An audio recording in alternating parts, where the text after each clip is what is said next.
Hey there, kids. It's me, Oni the Unicorn. And I'm here to tell you that f***ing your dreams ain't cheap. In fact, it costs a ton of cash to do. So that's why me and the Ohno radio show need your help. Just go to the website displayed below and hit us up with some cash, yo. $1, $5, $1 million if you have it to spare. Any amount is appreciated. Well, I gotta go because these dreams ain't gonna fuck themselves. See ya!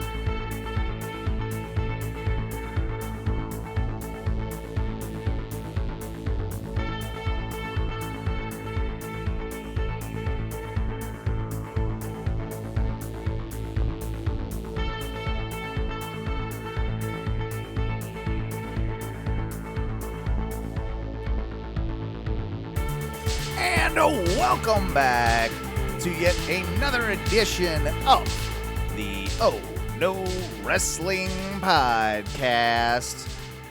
It's been a bit of a week. I mean, a couple things happened, I dare say. If you're not familiar with this show, well, let me introduce myself. My name is Owen, your Shartbreak Kid. Along with me tonight, back once again, is the modern-day Maharaja Matthew.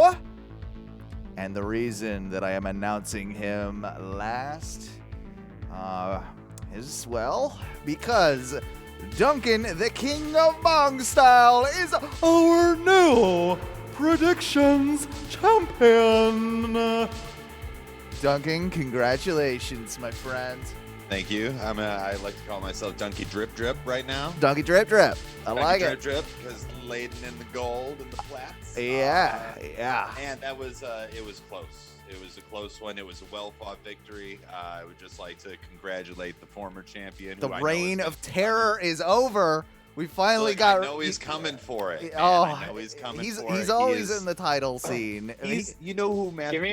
Give me a weekend when I have one fucking pay-per-view to fucking just go after. Seriously. You know, I don't need a fucking week of matches. I'm bound to fucking lose. We were actually. Odds are stacks against me. Me and Duncan were actually joking about this. We're like, oh, I tell you what, if he wins, if he gets through this gauntlet of 4 fucking nights of wrestling pay-per-views, if he gets through that, then we know that he's actually booking for the WWE. He's definitely on the payroll. We're booking his own territory. Yeah. So I got you guys off the trail then. You son of a bitch. Perfect. Oh gosh. That's close enough. But congratulations, Duncan. Well fought. I think across the board it was a fun week for all of us. It really was. It really was. Yeah. And Matthew, and they swerved us a couple of times. They really did. They really that's did. Sort of what got me. You're like the Brock Lesnar of the ONW title. Like, just somebody else will take it for like a minute, and then you're just like, nope. Boom. Boom. Yeah. It'll be back. It'll be back before you know it, I'm sure. Yep. But all of us will. But all of us did like pretty poorly overall on a, I would say, both nights of Mania, apart from Duncan that just edged it out.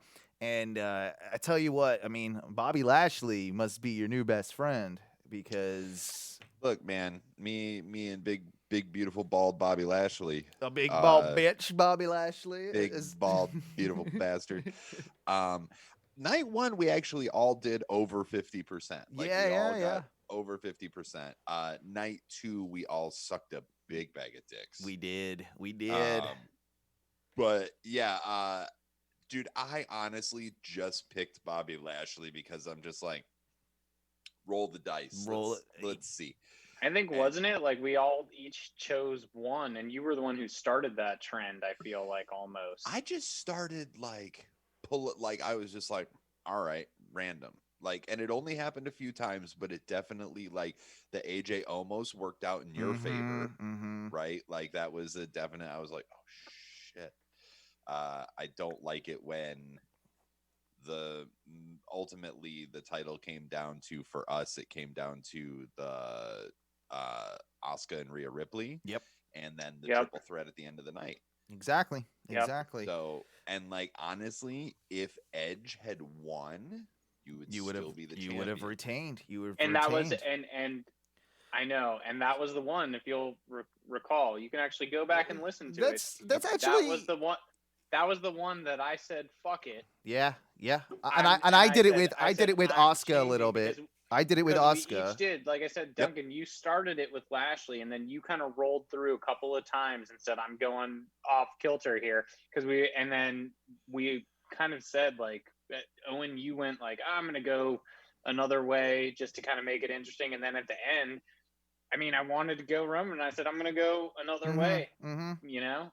Right. But I could have seen it any of those ways. Well, I mean, and that's start there. That match, but it was a fucking great match. Well, that's absolutely start there, because I was struggling. I mean, where to actually start with this pay-per-view, or these sets of pay-per-views, all the wrestling that's gone on for tonight's show. But that's actually start at the very end, and then we'll go, back. Oh, we're gonna Tarantino this shit. I love it. Maybe, yeah. But let's start with the closing moments of WrestleMania, where we have Roman Reigns pinning both of Edge and Daniel Bryan at the same time by stacking Edge on top of Daniel Bryan. Therefore, Boss move made him look like $1 million.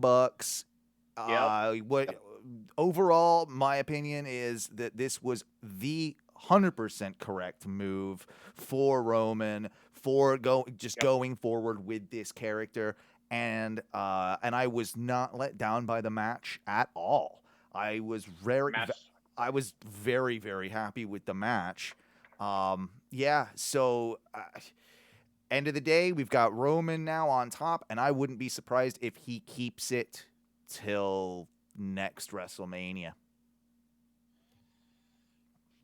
I mean, it's a long time. I wouldn't be surprised, but honestly, is that not what would make that title more prestigious? It's a great thing for the Universal title. It's such a young title, at the end of the day, and to make that title count, you're absolutely right. Having someone with, over like a year. When did he win it? August. So I mean, I think it was August he won it. SummerSlamish.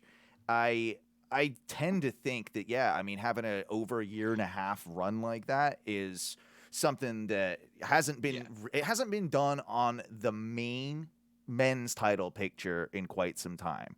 On the main, no, it's pretty much been done in NXT UK. Yeah, it has. I mean, Io Shirai had a really good run. I think a good long run.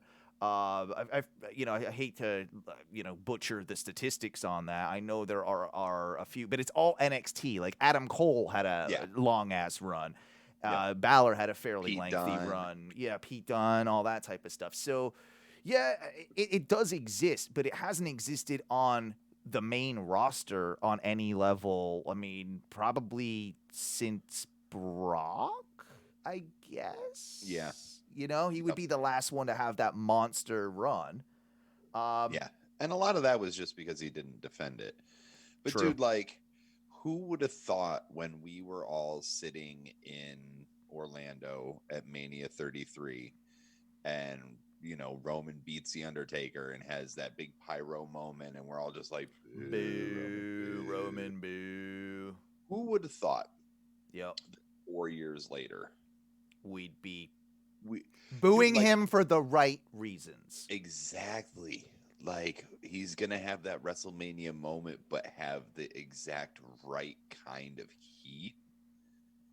And I was impressed by that. I was impressed with the fans. I mean, they're a story in and of themselves in this whole picture. We're going to talk about the fans, and then we also have requests in the chat to talk about the Fiend. We'll get to that. But let's. I will say, so I had to fly out on Sunday. Okay. Right. Okay. And I wanted to watch all of WrestleMania. There were no flights directly here. So I Why flew would there be? to Newark, New Jersey, Okay. and then I drove 2.5 hours to get here to be able to get into the hotel room, order some food, and sit down and be able to watch all of Mania. This is for night Like 2. I could have taken Night a flight out at like 1:30 or 4:30 in the afternoon. No. But I chose to take the 10 a.m. flight on a Sunday morning out, which, by the way, I will say every seat was full. And I've been on the road for 2+ months. Every seat was full. I was in a middle seat for the first time in 2+ months. And I was fucking pissed and stressed about it the whole time. Like, I don't know if it's just because I've been on the road. I was like, do you not know that I'm a fucking like platinum member? Like, I'm Seriously. Like, how dare you people even be on my dare you? airplane? Like, what are you? Yeah, like I couldn't even choose this my own seat that wasn't the Dare center you seat. breathe And my then air? I you saw, demons. I at an hour before, because I was checking, because on the app you can check an hour before a fucking first class seat opened up, and I saw myself as third on the fucking upgrade list. And so I just fucking purchased it, and I treated myself because I felt There like you I go. deserved it, because I knew I was driving and I knew I was going to watch Wrestlemania. So I made a Exactly. fucking Sunday of it. Yeah. And I got my ass to fucking Scranton, and I sat down and ate some food and drank some beers and fucking watched Wrestlemania. And Good for because you. I didn't want to be on the road, it was more important for me to fucking watch Mania. That's awesome. And, though. I get it. so I will say this match, I took a few notes while I was watching. You're talking about the Roman Edge, the triple threat. Yeah, the Roman Edge. So Edge's entrance, fucking baller. Ooh, what That a pop thing was too. Sick. Like Pop of the Dude. weekend. Pop of the weekend, right? Like, Pop of the watch week. Video wall behind him and everything. Like, it was insane. Like the lights and the haze. I wrote Edge's entrance was amazing, especially lights and haze and lasers before he came out. Mm-hmm. They cranked his pyro too. Multiple rows of blasts with fireworks to finish it off. Yeah. That was huge. Yes. They crushed it. Yep. They crushed a lot of people. I loved how they did the video wall on the top section of seats on the one Oh, side me where the hard too. cam was pointed. Yeah. Shit looked great. It was one of the so- best looking Manias probably ever, and I think that's mainly because there wasn't as many fans in the stadium, so they could probably do a little bit more with some of the LED screens than they typically would do, Yep, I agree. And the set in general. Very true. Which I will say, I'm really pissed they didn't one amazing use of their I like what they're doing with the lasers. They've been doing the Thunderdome, but to see it in a stadium like that being used with the crowd, because the lasers that were going that shit's dope. Okay, I've been to a lot of like electronic shows and shit. Like I have friends who have produced, who are LDs who have done that, and they have to I've get, worked air as a clearance laser. for the lasers they use, like at Red Rocks and shit, because it shoots up and the aircraft's above it. Yeah, you get it. Like I there's know a lot all going about into it, man. I had to Always- take yep. I had to I take don't tests. I was a laser technician. I've lit a cigarette off Okay. one of those lasers. Like those So things are you- no so you joke. know- dude, their lasers are like I always knew in Thunderdome it looked awesome. Like I know there's lasers from no joke, but in a stadium, Yeah. it was crushed. Like Yeah. Yeah, the it way was that great. they did that was amazing. I love the drones as well. The drones, the couple times that they got to use the drones. Yeah. It's like 3, maybe 4. It was, I think Yeah. it was Sheamus, going to be more. The Sasha and the Fiend are the only 3 that pop in my head right now. Yeah.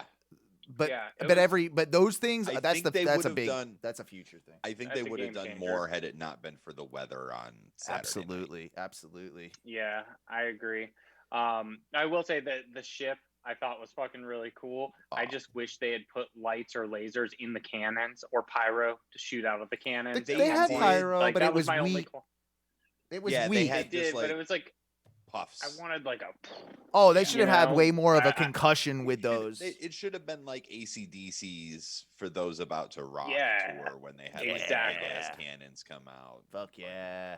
Exactly. No, absolutely. So- absolutely. Always make it more metal. When in doubt, crank Always. the metal up to 11. What else you got for that match?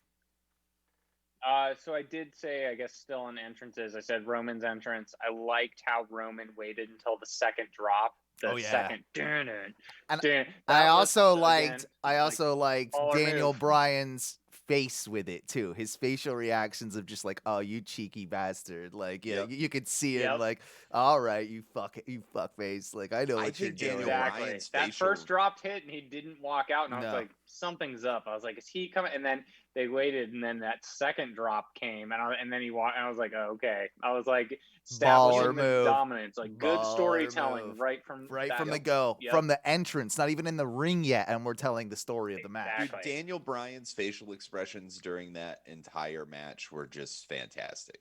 Like he looked happy to be beating the shit out of people, and I just loved it. Daniel Bryan was great throughout the entire match. Like, I mean, we've seen a couple of very technical matches from him in the past year, you know, but this technical and high flying, and like you said, he told the story with his facial expressions. I mean, the whole thing was great on his part. I also loved that straight from the get of the start of the match, because so often they wait so long to have this interference from the third party or fourth party in this occasion. But Jey Uso, outside interference, sorry. But straight away, we've got him involved in, all right, I can do this. It's technically no holds barred, right? Like, it's no DQ. So, I can just start super kicking people on the outside and... it's like you read my note. I said, I think this helps Jey Uso. Without a doubt. Thing. Like, definitely helped him, and it elevates him in the card. It puts him on, like, a mid-higher portion of the card where he could compete as a singles wrestler and not as one of the Usos, you know, and be able to break away from that a little bit. It kind of is establishing that he can kind of hold his own and fuck things up. So I'm also one of the Uggos to me, though. Always be one of the Uggos. Always be one of the Uggos. I wonder, like, man, Jimmy must be pissed at himself, right? Like, I'm injured, I'm sitting at home, like, watching all the success that his twin brother's having. But then again, he could come back and do his own thing, and they could really make a big deal of him as well. The opportunity is 100% there, and now that Jey Uso has paved the way, we're gonna literally, he's paved the way. We're gonna buy it more as fans that Jimmy could equally be as equal a threat as Jey, simply because when we remember the Usos, we couldn't even pick which one was Jey or Jimmy. They were interchangeable. They wrestle almost the same exact style. So now you have another guy that's just literally a twin coming in that you can make a big deal of. I think even taking that a step further is it goes to show that you can make stars out of people you never would have necessarily thought could have been stars. And I love that. Yeah, because it just shows that, like, if you book them in the right matches and the right storylines, that people that you either view, it's just a tag guy, or it's just a bit guy, or whatever, they can show you why they belong to be in those spots. So without a doubt. And I think I've already proved I'm not booking any of this. But if I were to book the return, you could end up doing it as a fucking Parent Trap, where, like, literally he comes in, they switch. Do people actually notice before he realizes that? They totally need to start doing that. They totally need to start doing 100% need to. I was surprised we didn't. If we notice. I was surprised they didn't do something just involving Jimmy. Maybe he's not ready yet. Maybe he's not, I know that injuries take a long time. Maybe he's not in shape. Maybe they just didn't want to do it. But I was kind of shocked that that there was no, like, it would have been a great way to bring Jimmy back to help, Roman with the win. And then now you got the two Usos on the outside. I'm still satisfied with everything we got, but but I think that's giving you too much of a good thing too soon. It would have been too much, quite honestly. It would have been too much. And I think the match was great the way it was. I agree. How do you guys want to do this? How do you guys want to do this? Because I don't want to necessarily go linearly, but I definitely want to let's stay just for now on night 2 of Mania and bounce around with that, and then we'll work. Okay, then let's go to the Fiend first. For Derek, because he's an old man, and Derek needs to get to bed. Gotta get up to get down. But I will say that the other notes that I did have was that the DDT that Edge gave Uso on the stairs. Oh yeah, that was hard as fuck. That was hard as fuck. Go back and rewatch that. That was awesome. There was one other DDT that particular night that was also kind of scary as well. But we'll talk about that. I also like, before we jump away from the Roman threat main event, I cringed watching Daniel Bryan get a concerto. Ooh. Well, and even before that, I believe he was like, "Oh, you got a problem with your neck, huh?" And Yeah. starts like wailing on Edge with his Dude. fucking neck. Even that was just like, ugh. And then Oh, the concerto, he does it so well. It always looks real. Yeah. I mean, Always. it always like it never disappoints. Like he's got he's got it down to a science.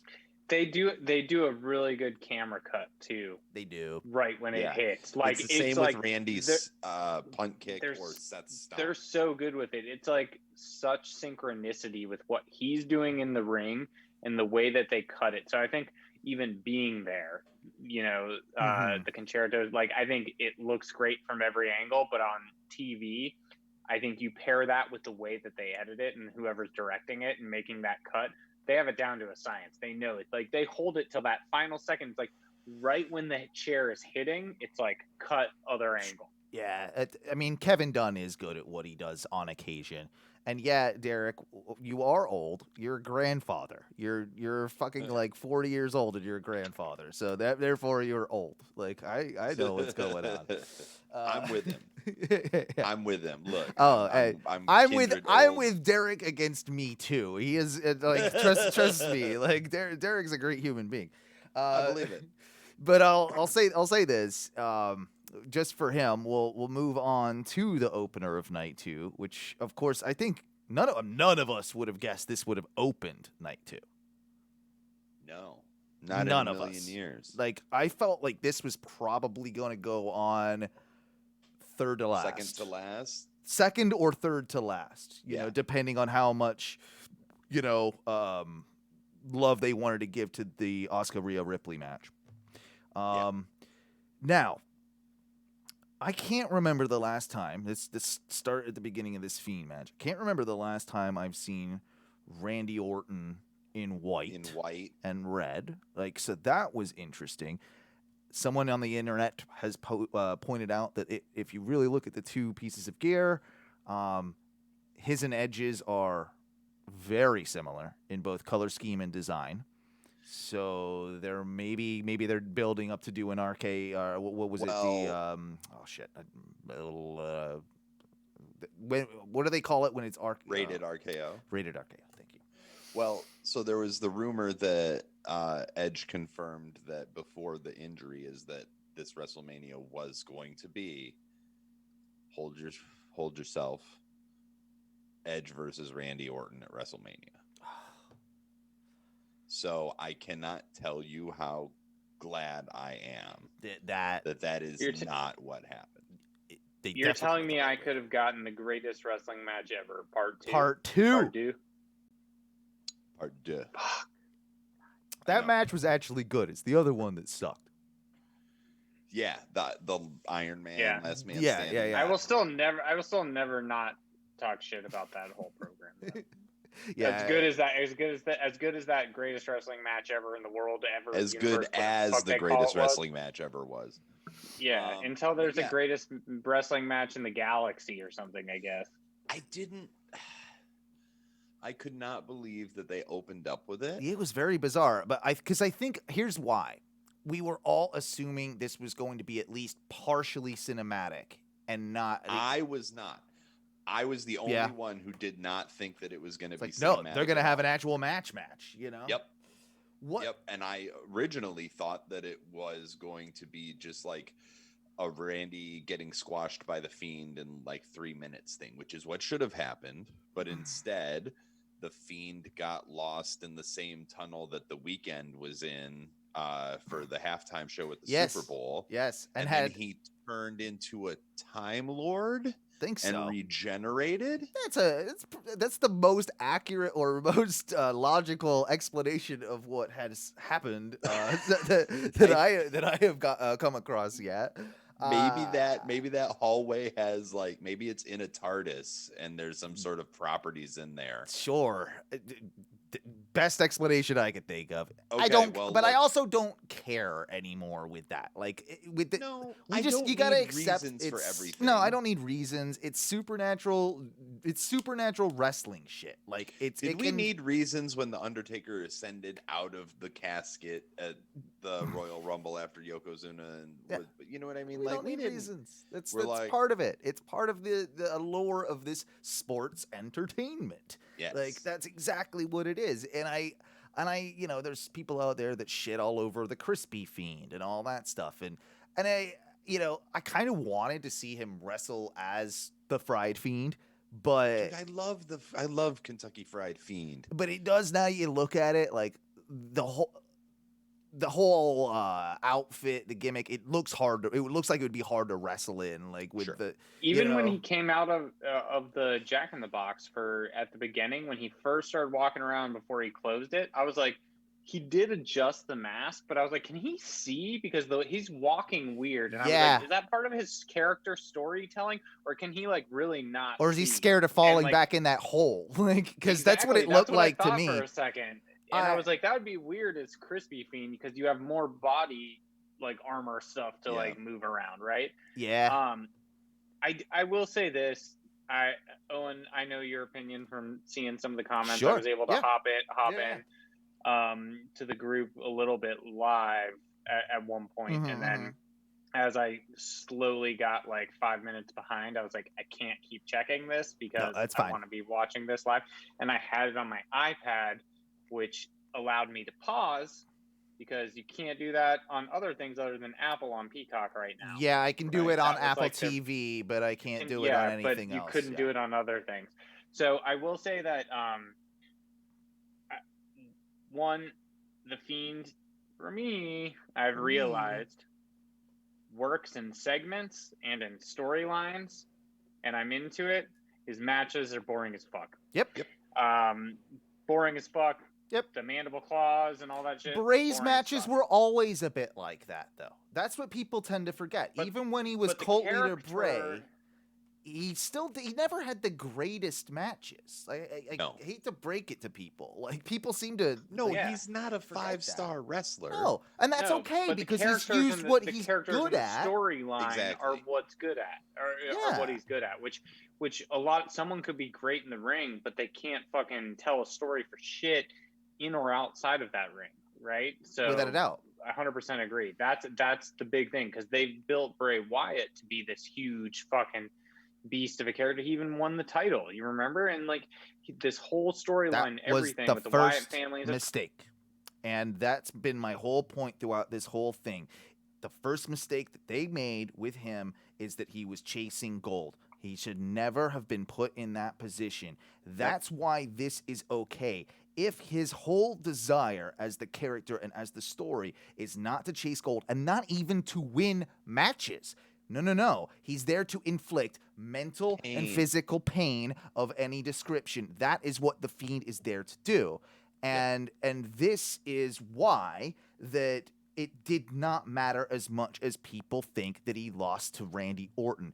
Guess what? It put him on night 2, match 1 of WrestleMania, where this is one of those matches that they probably put on that early as well because kids would still be up. And he wins or loses, kids think he's cool. They're gonna want to buy that mask. They're gonna want to get that Fiend creepy merch. Ass backpack.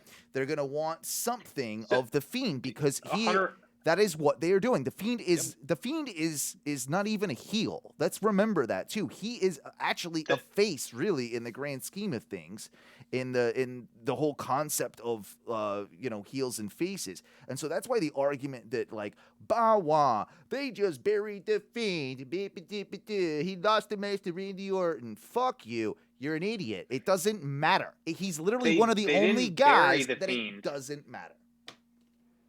And you said agreed. They didn't, and I don't think they buried the Fiend. And I also wrote, I fucking was not a big fan of the fucking ending, right? Like I wasn't. I don't think anybody was. But what it does do, to your point, Owen, like one, they didn't squash him because at the end of the day, I think the whole mentality is like if you look at like characters like the fucking, which I think there's obviously some of it taken with the The- fucking face mask, like Mhm. that the whole like Joker like you can laugh it off and lose. Like, I'm gonna win Yeah. the war. Yeah, Like, I exactly. may have lost the battle, but I'm gonna win the fucking war, and I'm gonna give up a few, and things are gonna. But also, he didn't lose on his own accord. No. He lost because he was distracted. Like, it's not You're telling a burying bigger the theme story. because exactly. Who would not And be so now- distracted by seeing Alexa Bliss pouring black shit out of all over goddamn Wearing this face? weird like crown, like there's something bigger going on. Yeah. And I like the fact that they're trying to tell a different story other than just giving us what we predicted. And this is the thing, is anytime we predict something, and especially for me, when I predict something and I'm wrong and it's a dramatic swerve, I I'm love it. happier Yes. that way, because then it's just like, oh, wrestling isn't as fucking predictable as Exactly. WWE in particular, As it should be. And it sounds, Very true. there are a lot of reports coming out from this match that it was changed pretty last minute. Yes. Like, originally, I believe it was supposed to be Alexa Bliss came out, did the same bit, but was going to be distracting Randy, therefore allowing Bray to win the match. Well, then you ask yourself, doesn't that make Bray look weaker? Because he needed somebody to distract Randy to get the pin, and also it takes away from the story that we're telling. We're not telling a story a guy cares about wins and losses. He doesn't care if he gets pinned. I think that's what they're trying to reestablish now, and I'm because glad because it hasn't been like that for the longest. No, because you were 100% But I hope right. they do. I hope they do too, because you were 100% right by saying the worst thing they ever did for that character was interject it into the title picture. It was never Fox. It needed- was the big it was the big was. thing. I mean, I understand why they did it at the time, but Yes. retrospectively, it shouldn't have ever happened. No, it shouldn't have, because it was detrimental to the long-term storytelling of the character. And no matter what anybody says about this Fiend Orton And match, eventually, he was gonna lose the title. exactly. Eventually, no matter what you He did, had whether to people lose got the sick of him title. holding on to it, like he was going to lose the title. Yes. Without a doubt. And no matter what anybody So- says about this so past then- match, it was still better than maggots and worms at WrestleMania I'll 33. take that, dude. I will take that so much. I will take the giant Jack in the Box, Yeah. It was. gimmick infringement canes, pyro, and like Alexa with the holy thorns bleeding Papa Shango jizz onto her face. Like, Yeah. I'm totally Well, and fine you guys with have all seen. of that. You guys now seen what Bray is now or the Fiend has posted on social media? The picture of Delilah cutting Samson's hair. I have not seen And this.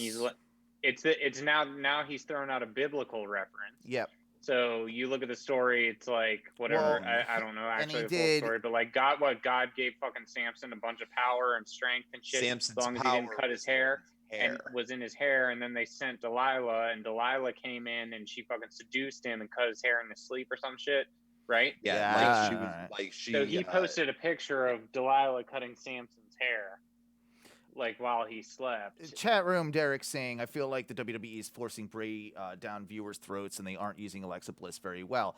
I think they've, at the beginning of their like unholy union, as you say, oh shit. Sorry, breaking news.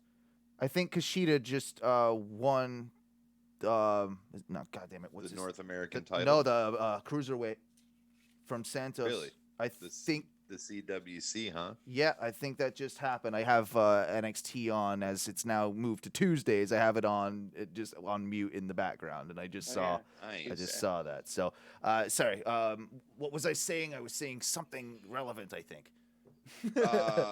You were Not- saying you were responding to Derek. I you was know, you responding were to Derek. saying Derek, yeah, he mentioned in the chat.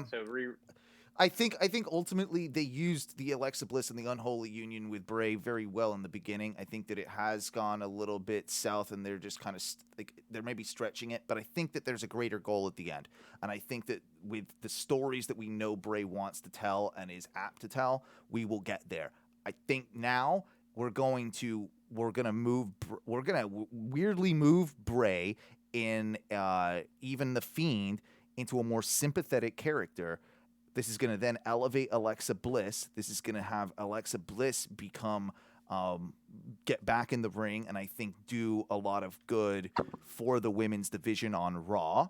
I think that, you don't necessarily have to throw her right into the title picture, but you can start working towards that again. I think that. Well, she's now got that doll. And she's got that doll. I think this there's gonna be is a weird. We also have long-term you mentioned the biblical reference, right?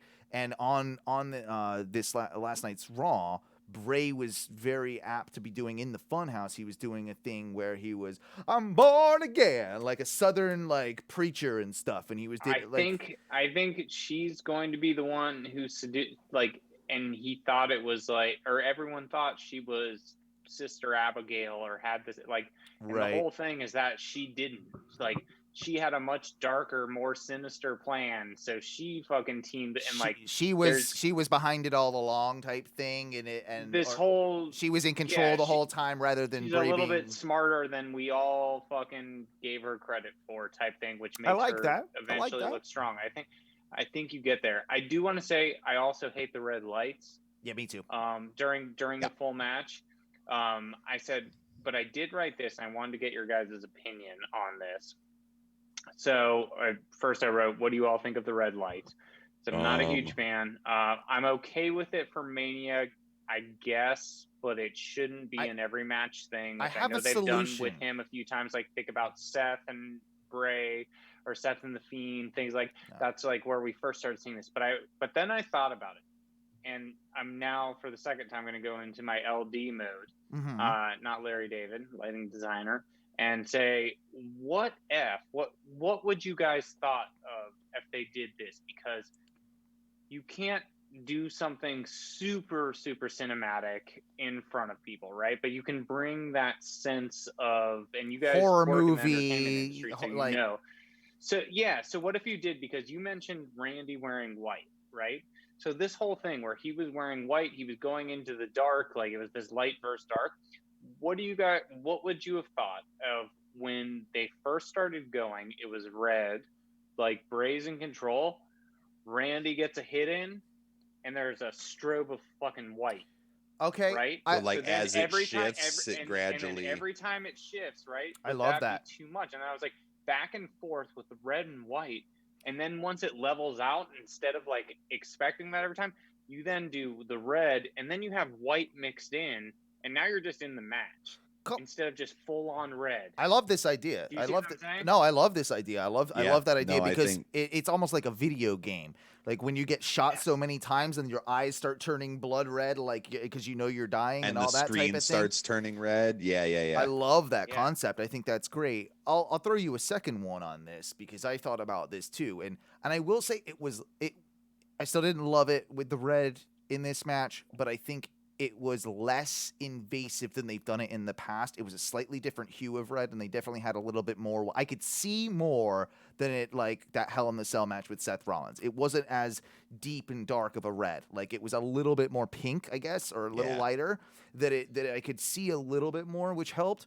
But I've always thought of it as what you could do is have regular lights, and then every time that say the Fiend has a big hit or big move, then instead of the white strobe, you have it regular lit, and then every time he hits, you've got a red sort of strobe that hits and big moves. I love that too. That just it's almost the way they were doing it with the Inferno match. Yes. Yeah. Instead of having fire, it's light. Flames. Yeah, you do a light change.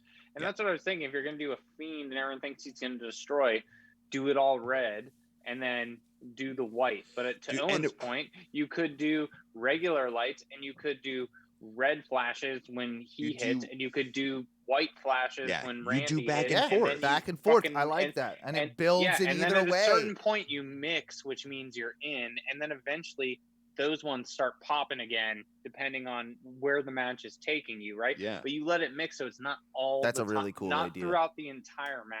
That's a really cool WWE. idea. We know you're listening. We'll take our cut. Yeah, take it. Yeah, exactly. And yes, confirmed Kushida, new cruiserweight champion on NXT. So, and we got a promo right now with Devlin. I can't obviously hear it, but Devlin looks like he's pointing and yelling. Devlin is a twat. Yeah, not a big fan, honestly. Nope. Not a big fan. We'll stick It with was a good ladder match. we'll stick with night 2 of Mania though for now. We'll get to that. I do want to talk about NXT because, like, honestly, takeovers still they takeovers just always deliver. Like they Always. always. I You'll was obviously fill rewatching us while in. I was eating tonight. I rewatched Cole and Riley. So You'll fill us in on this in just a little bit when we get to it, Duncan. As you were there in person as Ohno Media representative.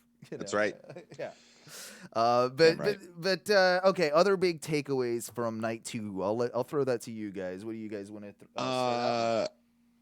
KO. Banger of a match. First of all, can they re-release every KO Mania shirt they've ever made so that I can have all of them? Yeah, because this one was I just as wore good. my KO Mania shirt, the KO Mania 2 shirt, which you got for me, Duncan. I wore that on my flight and wore it all the whole way on Sunday. Yes. So picked it right. I was like, there is no better day than today to pick this shirt to wear, like across the country. So, by the way, actually, I did see. I went to the grocery store 2 nights ago. Yeah. So as I pulled in, I went to the grocery store. So there's not like, I don't know, for some reason here, this place just doesn't seem like the rest of other places I travel. It's just like a little more coal miney, like sure, like weirder. But like, dude, I almost ran up to the guy and I didn't, but I parked and I'm going into the grocery store to get my waters and stuff like that. And this dude is like headed into the liquor store and he's wearing a blue satin Ribera Steakhouse. Whoa! Full on. And I was like, is that a wrestler? And then I looked and I was like, all right, there's no way that's a fucking wrestler. Why, is he tiny like me? No, he's fucking way too out of shape. And Gotcha. Like and not like he could have been bigger a while ago. And then it was just like he's normal height and just fucking out of shape. Bam Bam Bigelow's son somehow got hold of his dad's old jacket. Just to be like, hey man, fucking love your jacket. You know, can I take a picture? It was the most random fucking thing. So that's crazy. Maybe I missed a moment. Maybe it was someone. Maybe. Yeah, I mean, you don't get those jackets are not given out to very regular jabronis. Yeah. And if you don't know, please, one of you, please explain to the audience exactly the significance of that. It's a big thing in Japan. Yeah, it's a big thing in Japan. The Ribera Steakhouse is where the Westerners go, and it's all wrestling themed, and they go and they eat like huge meals, and it's just sort of like a rite of passage for wrestlers now. And they'll, like if they have these beautiful, awesome satin jackets, but they won't let the public just buy them. You have to almost it's like the Masters, right? You have to almost like earn your green jacket, but like something like that. Like which is what made me want to like go run to this person. I only saw him from the back. That's cool. And I was just like, you can't, like, this person didn't get that made. No. Right? No. You're a turd if you get that made. It was just, I was blown away. I was just from I think it would almost cost more to get that made, honestly. It's the principle of the thing. Like, you shouldn't be wearing. What both you guys were talking about. Yeah. So. That's super cool story. It was really random, but I took us way off course there. So. Back to KO and Sami Zayn. KO and Sami Zayn. I was wearing the shirt, but that match was really good. Didn't really need Logan Paul whatsoever. No, but I get what they're doing. I'm glad they didn't do more. I'm glad he didn't have any involvement. I'm glad that it was clean as a whistle too. Like KO won that match clean as a whistle, which I was not expecting. Match was great. Match was great. It was hard hitting. I mean, there were some shots. There were some like dumps on the goddamn apron that were scary. Like definitely looked like they hurt. Me and Duncan have a thing every once in a while. Like we'll just be watching the same match and just comes across from either one of us. I think I actually posted something in the group. I don't know if it was for this or some other match, but I was like, that was like the one thing I posted in the group. I was like, fuck. I was like, that apron like spot was hard. It was hard. I was like, it was hard. I was like, yeah. it looked really good. I think you did I don't know if post it was that this in the match group. or another, but I did post something about You did. an apron spot. And I was like, that was hard. And honestly, as much as I'm not gonna be, I'm not a Logan Paul fan. I like what the storyline of Sami Zayn and why he's trying to befriend him. Yeah. I heard him talk on Renee Paquette's podcast earlier today. It was released. Oral session. Oral session. Oral sessions. And he Oral sessions. A tongue punch your starfish. she was, I like her show, and obviously Sammy was her guest, and they, he's this batshit crazy. Like, he's a good guy, but he is fucking a little crazy. Like He's Coco Bananas. I the think we can all conspiracy agree on theory that. thing that he's doing as a character on WWE isn't like that part of it's the character, but it's not like he's But the kind of craziness. he's kind of it's kind of all there, right? He goes down those rabbit holes, and he's like the Without a friend doubt. that you're like, I know you're cool, but like you also kind of really annoy me because you get into this shit and you don't stop fucking talking Yeah. about it and like going after it. But He's Right. one of those. He's one of those. So, but one of the things that he was saying about the Logan Paul thing, and now he's going into a bit of kayfabe, was that I think those corporate overlords, when I get my documentary done, those corporate overlords at WWE are either not going to release it or not give me the final cut. That's why it's important for me to be friends with somebody like Logan Paul that has this reach on the internet so I can get my documentary out. And I kind of like that tie-in. It also is like a great tie-in for like the dude does have like 20 goddamn million subscribers. So Yeah. it's not like the worst idea for WWE to, throw the guy on a show and get a couple extra eyes. I get it from that standpoint. And credit where credit's due. His sell of the stunner was pretty good. Yeah. Like it was. wasn't like an over exaggerated kind of way he like slumped over. Like it was just like it was a less It wasn't a stereotypical. Scott Hall. Exactly. He did Like it in the air and do it one was, of those. It was good. It was the when he got out of the ring and rolled out of the ring and the camera was up close and he was like, "That's when I don't was think like, I don't think I even saw that. I was probably on piss okay." break or I smoke noticed break. that part and I was like, well, if that was the worst of it, I'm willing to give it, And the dude is fucking super popular. I guess he was even more popular until he did that fucking 2 years ago or 3 years ago, the fucking going in the Suicide Forest. Yeah. and doing that. But I knew who he was even before then, But right? he's Because better he I than had knew so many of people. him. Yeah, I knew of him. By the way, just But quick he's- 2 bits of breaking news right now.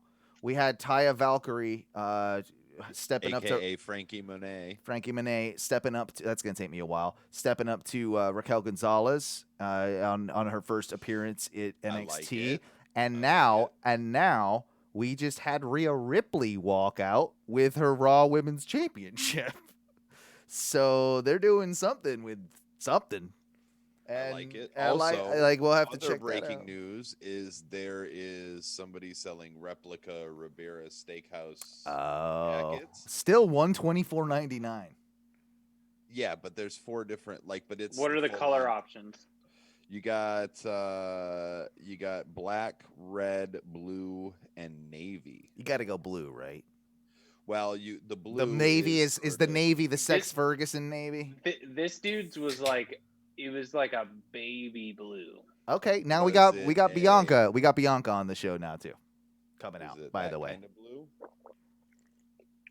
I don't think that That's- translates through No. video. Probably it not. doesn't look very good. But Bianca's now coming out, so there we go. They're doing some crazy shit with the NXT, Interesting. with the women and NXT. So that's what are we maybe setting up for like a 4-way match for something here? I don't know. I can't hear like the audio because we can't play it, but No, because we will get. we will get kicked off the internet. I just also hope that they don't. With that, remember like when Charlotte went back? Right. Well, let's talk about. I just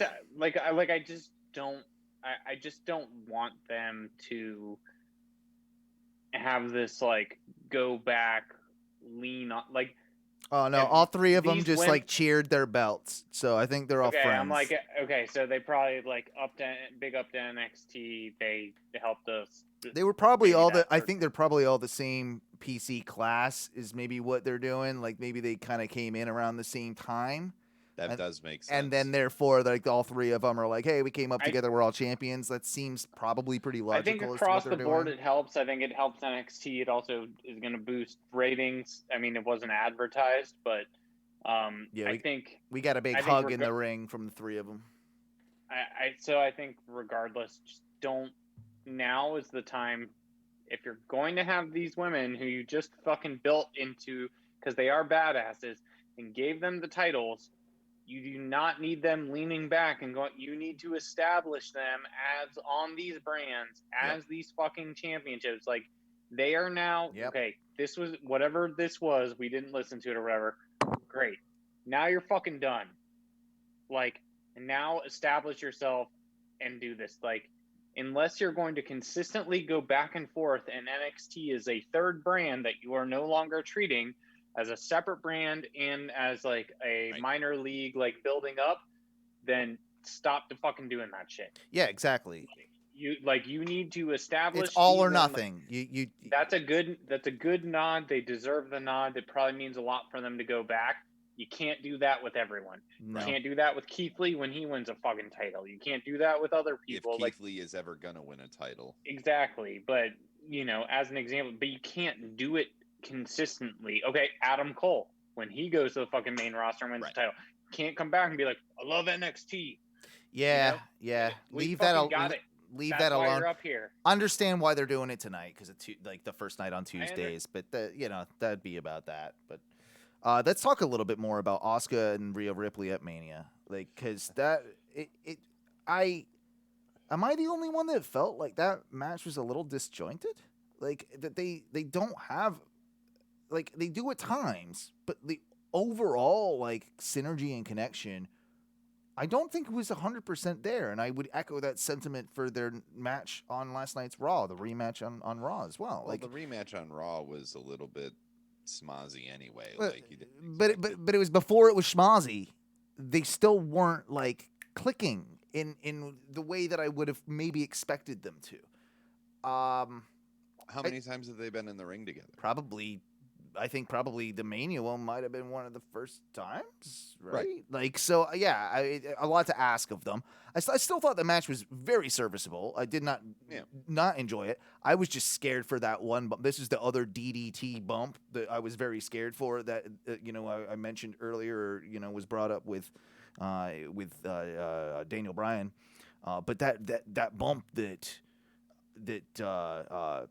Rhea took from Asuka off the apron onto the floor with that DDT, that legit that got me in a way that I'm like, oh my god, like that looks like concussion shit right there. And both of them had a couple of those moments in that match where it looked like, I don't know, I felt like something like they might have been a little bit out of it by the end of that. They looked like they were. I didn't get that from it. No. But no. I don't know. But maybe that's just me. I mean, I think also knowing you have to go up right before that triple threat of a main Right. event, it's just like, how good of a match can you have when you only have X amount of time? I think some other things ran long. That and could be that's it. why they had to it felt like they were rushing. Yeah. Not necessarily that they weren't clicking. It's just that they were trying to rush through a bunch of spots. To get through the end. That might be what I'm thinking of as well.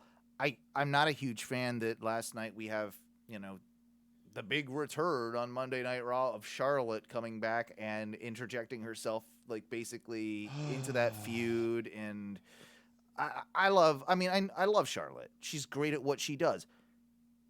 We don't need her right now. We need her doing something else. I mean, honestly, we needed her in a non-title feud with Lacey Evans for a while just to kind of like give her something You need to do. you need that right now. You just establish these two women very dominant. Charlotte has to take L's to them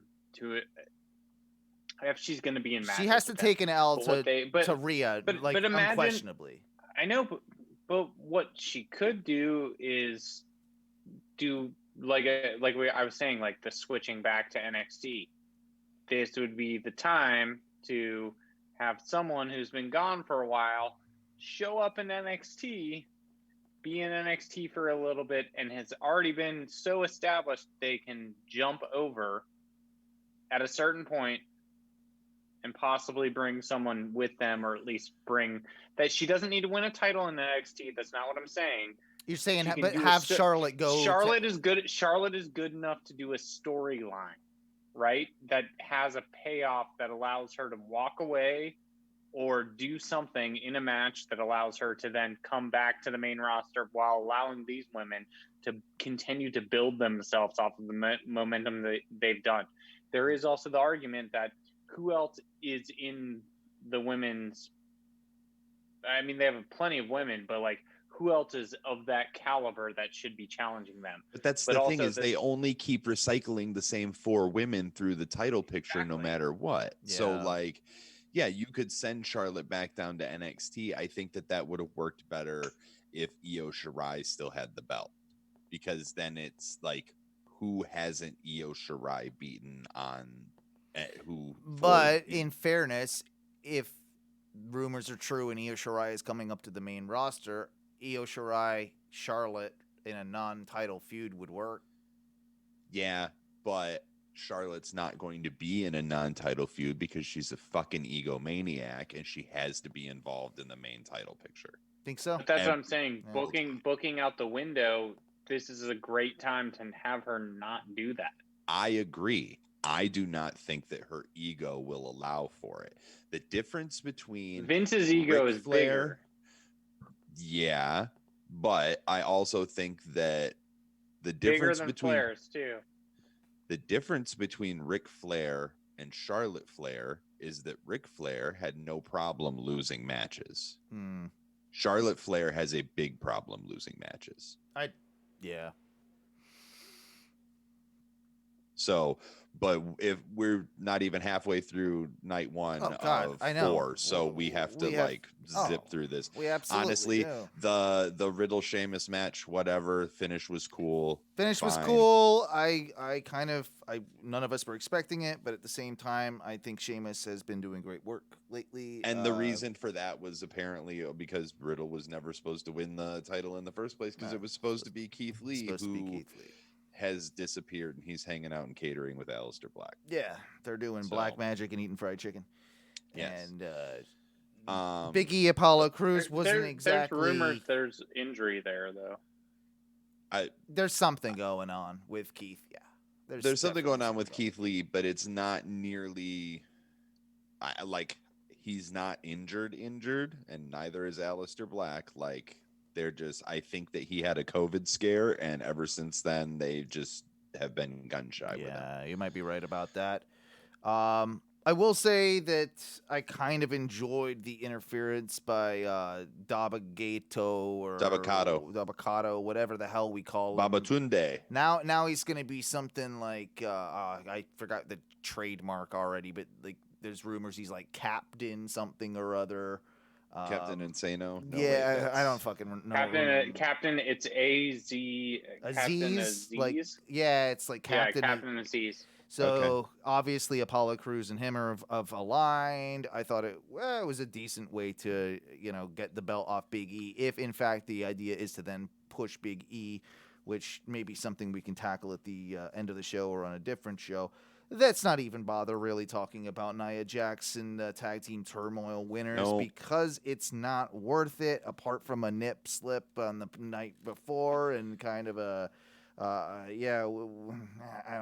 we just don't need to talk about it. It was pretty awful. We'll go to the night 1 of Mania. Obviously, I mean, okay. If we're just talking best match of WrestleMania, night 1 and night 2. I think we're all going to pick the same one, right? Bianca, Sasha. Banger main event. Yeah. It's either Bianca and Sasha or Cesaro and Seth Rollins. Yeah, but I think Sasha and Bianca get it just because. Absolutely. I think, without a doubt, kudos to those two women. Kudos to Bianca. that emotion at the beginning of the show was real, you know, like, or the beginning of that, like, she's in the main event, like at the beginning of the match, and you could feel There was some headlining the emotion first across the National board. Mania. So Yeah. even when they did the first, like, and Vince came out, open. and the whole roster was standing there, right? Yeah. And then, like, they're panning and they're, like, doing Rhea's America pouring the Beautiful. That's what I was gonna say. Rhea's pouring tears. Like, you saw that, right? Like, I was like, that meant a lot. She's like, holy shit. Yeah. You know? It's a big deal. I mean, like, I think those moments, like, it's cool to see them as people, like, taking it in. Well, and it's important for us to recognize too, as wrestling fans, and as, you know, all of us, you know, wrestling fan or not, we've gone through, you know, one hell of a year, and to see that magnitude of fans at a wrestling event again, to hear those, you know, that crowd, that, you know, everything that surrounds it, it was poignant. Like, I had a moment myself, like, that it definitely, like, choked me up for a second. Dude, it did. I had that exact same moment. And Rhea's face probably, like, said it all. Like, and quite frankly, yeah, it and even Sasha did it while the roster was standing there. There was a moment where I think she knew the cam was on her, and, like, but the crowd popped so fucking huge, and her smile was just like, yep.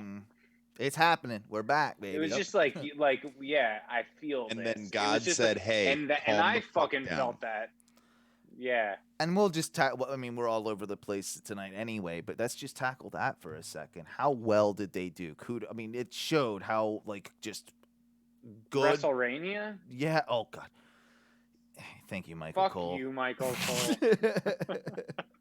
But no, they actually Fucking they actually killed it with all those backstage interviews, like, with the delay, like the 40-minute delay, and it was so weirdly, like, poetic and appropriate for this Mania to be the one that was delayed 40 minutes. I know, right? Like, it was so, like, I don't know. It's hard to put it into words, but it just felt like, of course, you know, if there is a man upstairs, not exactly a huge believer in any of that, but if there is, and he is making you wait 40 more minutes, there's something humorous about it. Like, the whole thing, like, it was a year, a month, and a day, and now you get to wait an extra 40 minutes. An extra 40 minutes. Yeah, because they made a point to say a year, a month, and a day multiple times. Since they've had a live crowd, yeah, they were very, very adamant about that. And I think that was really funny too, like, because I was I'm going to watch this. I'm going to watch it live. I'm right. Like, I wonder what the numbers look like. I haven't seen anything, but I wonder what those numbers look like on Peacock. I'd be interested to see, especially with night 2, because I think with the Randy Fiend match, like you were saying, Owen, to sell the masks and stuff, but also, like, you now got through night 1. So, like, anyone who didn't catch it, who is a Peacock member, who was like, maybe I'll tune in, and it's a Sunday night, like, it's like, now there's this crazy fucking Fiend guy, like, holy shit, I'm going to watch this, right? And honestly, like, Sunday felt normal. Like, watching wrestling on a Sunday night with fans, like, all of that felt very, like, it's very normal and cathartic. Without a doubt.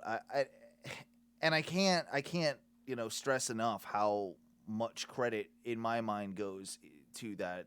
Just going back to that Sasha Banks Bianca Belair match, like, this was it was a masterclass of storytelling. The way that the hair was used by Sasha, like, to legitimately whip. Dude, like, before the whip. All seen before the whip, but the way that she would, agreed. The way she would wrap it around. She was using it before Bianca was using it, and then Bianca was able Bianca to, like, tries not to use it. Yeah, and so tries not to use it in the end to get to help get the victory. Every step of the way, it was told well, and those two are, regardless of gender, and regardless of race, fuck you, JBL. Not sure if you saw those comments that he made on the kickoff show about that, by the way. Dude, he made so many shitty comments well, over the weekend. Dude, the one that sticks in my mind, though, in particular, it doesn't matter about their race, about their gender, about, like their main eventing. Like, I get what he was trying to say, but it's like, no, JBL, it matters a lot that it's 2 African-American women in the main event of night 1 of WrestleMania. That means a lot, and you're basically saying the opposite. So It's like you've never even had 2 African-American men in the main event of WrestleMania. So amazing. And you've only had the women main event Mania once. And that was with Ronda goddamn Rousey. Correct. And yeah, so at the end of the day, just super happy that match really, I mean, it's my favorite match of Mania, to be quite honest. Well, and I mean, both main events are fucking so good. I will say, both in their own right. It's Without a tough for doubt. me to edge, pardon the pun. Yeah. To edge one out over the other. I will say, God, the one thing I fucking hated that distracted me in the Sasha match and Bianca Belair. And I know her husband makes them. I fucking hated her ring gear. Oh, right. I didn't like the hair. Bianca's I ring didn't like gear? the colors. I didn't like the cross Bianca's? straps. Oh, no, you're saying Sasha's. Sasha's. Okay. Sasha's. Fucking- I was like, Bianca fucking- makes all of her own ring gear. Yeah, that's where I got no, confused. Bianca, I didn't know that Sasha's husband makes her. She almost had the Macho Man. Remember, like the way Yeah. she did this, Yeah. and then she had the tassels and everything. So wait, and so the Bianca Belair. Sasha's husband makes her ring gear? Yeah, I didn't know that. You guys didn't so- know that No. Sasha's husband was a fucking ring gear dude? No, He I used didn't to be know a that. wrestler, and now he's a fucking ring gear dude. Had no idea. No. I mean, I'm also not that interested in Sasha's husband. Oh, I don't. Well, I mean, me neither. But But I would no, have it thought just- because I've come across this that you guys have. To your No. Hold to on, your I'm gonna point tell you- though, I'm I was kind of with you. I think she looked weird. Like there was something off a little bit. Like She She looked weird. stole She also looked Shotzi's really- look.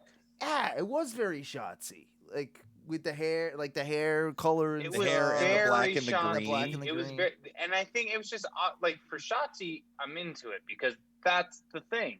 But like Sasha, I was like, this isn't your thing. That did not it didn't work for her at all. Like I didn't feel like that outfit worked with her character, even for a WrestleMania like one-off. I'm like, are you trying to do a nod to Typo Negative Yeah. and like goth culture? What's going on? didn't make sense. I will interject. So he's Go ahead, sir. so sorry. I was gonna give you a quick rundown on who this guy was in case you. I mean, if we really need to. He was a wrestler for a while, but his name is Sarat Okay. Khan, and he is he's currently signed to WWE, or what he was.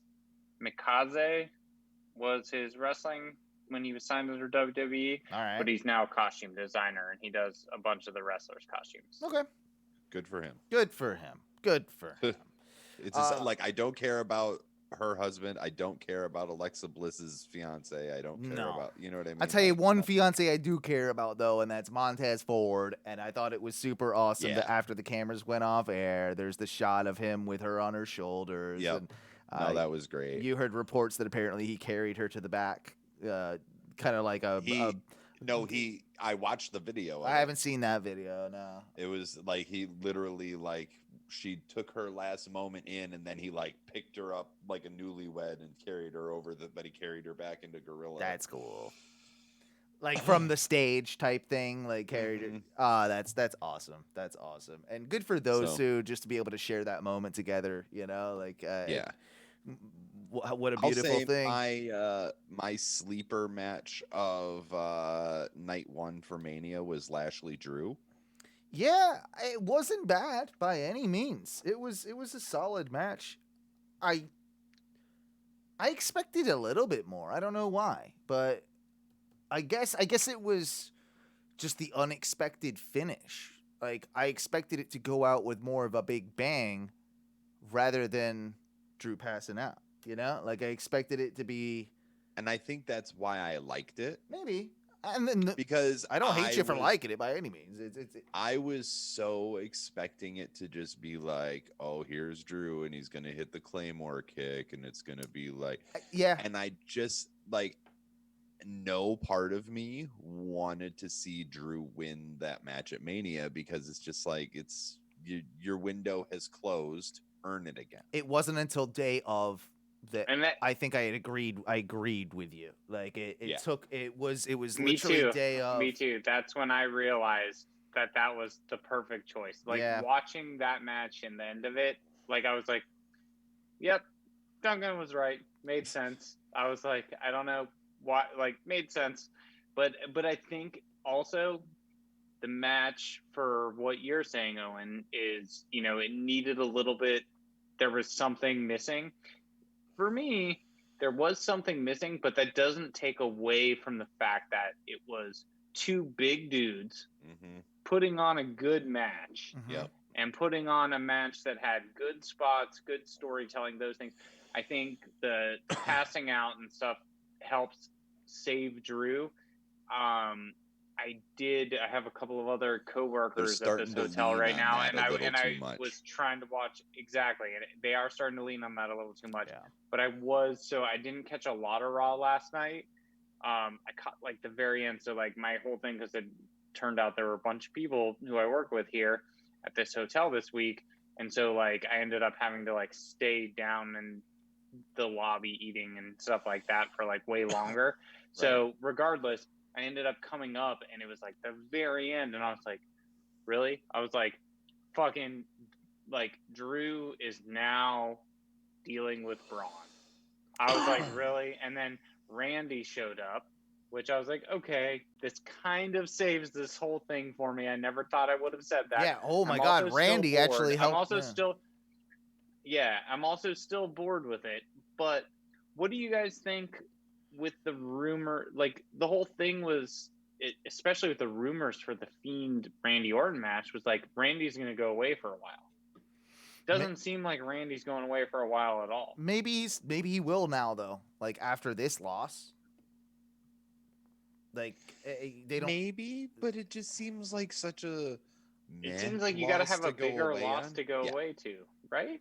Yes. Yeah. I completely agree. Yeah, I get you on that regard. I don't know, but Because it's that wrestling, whole triple like- threat thing, it just seemed weird to me. But I don't know. But the Drew Lashley, for when I think back, I'm like, I also think there were so many expectations for a fucking first match with crowd. Yeah. And like we were all so hyped. Then there was the 40-minute rain delay, and there were all these things like that. Literally, like I just don't want to see it again. We literally did edge ourselves to Mania. I Like yeah, then we we did. got there and we're like, Edge of Mania. I don't know, it's ruined. Yeah. And I get not wanting Nothing's to see gonna it. live up to that hype. No, and like, look, there's a lot of these feuds that we're tired of seeing. I am. Right? I'm over it. And yeah. that's why it's just like, okay, Mania's done. Let's move on.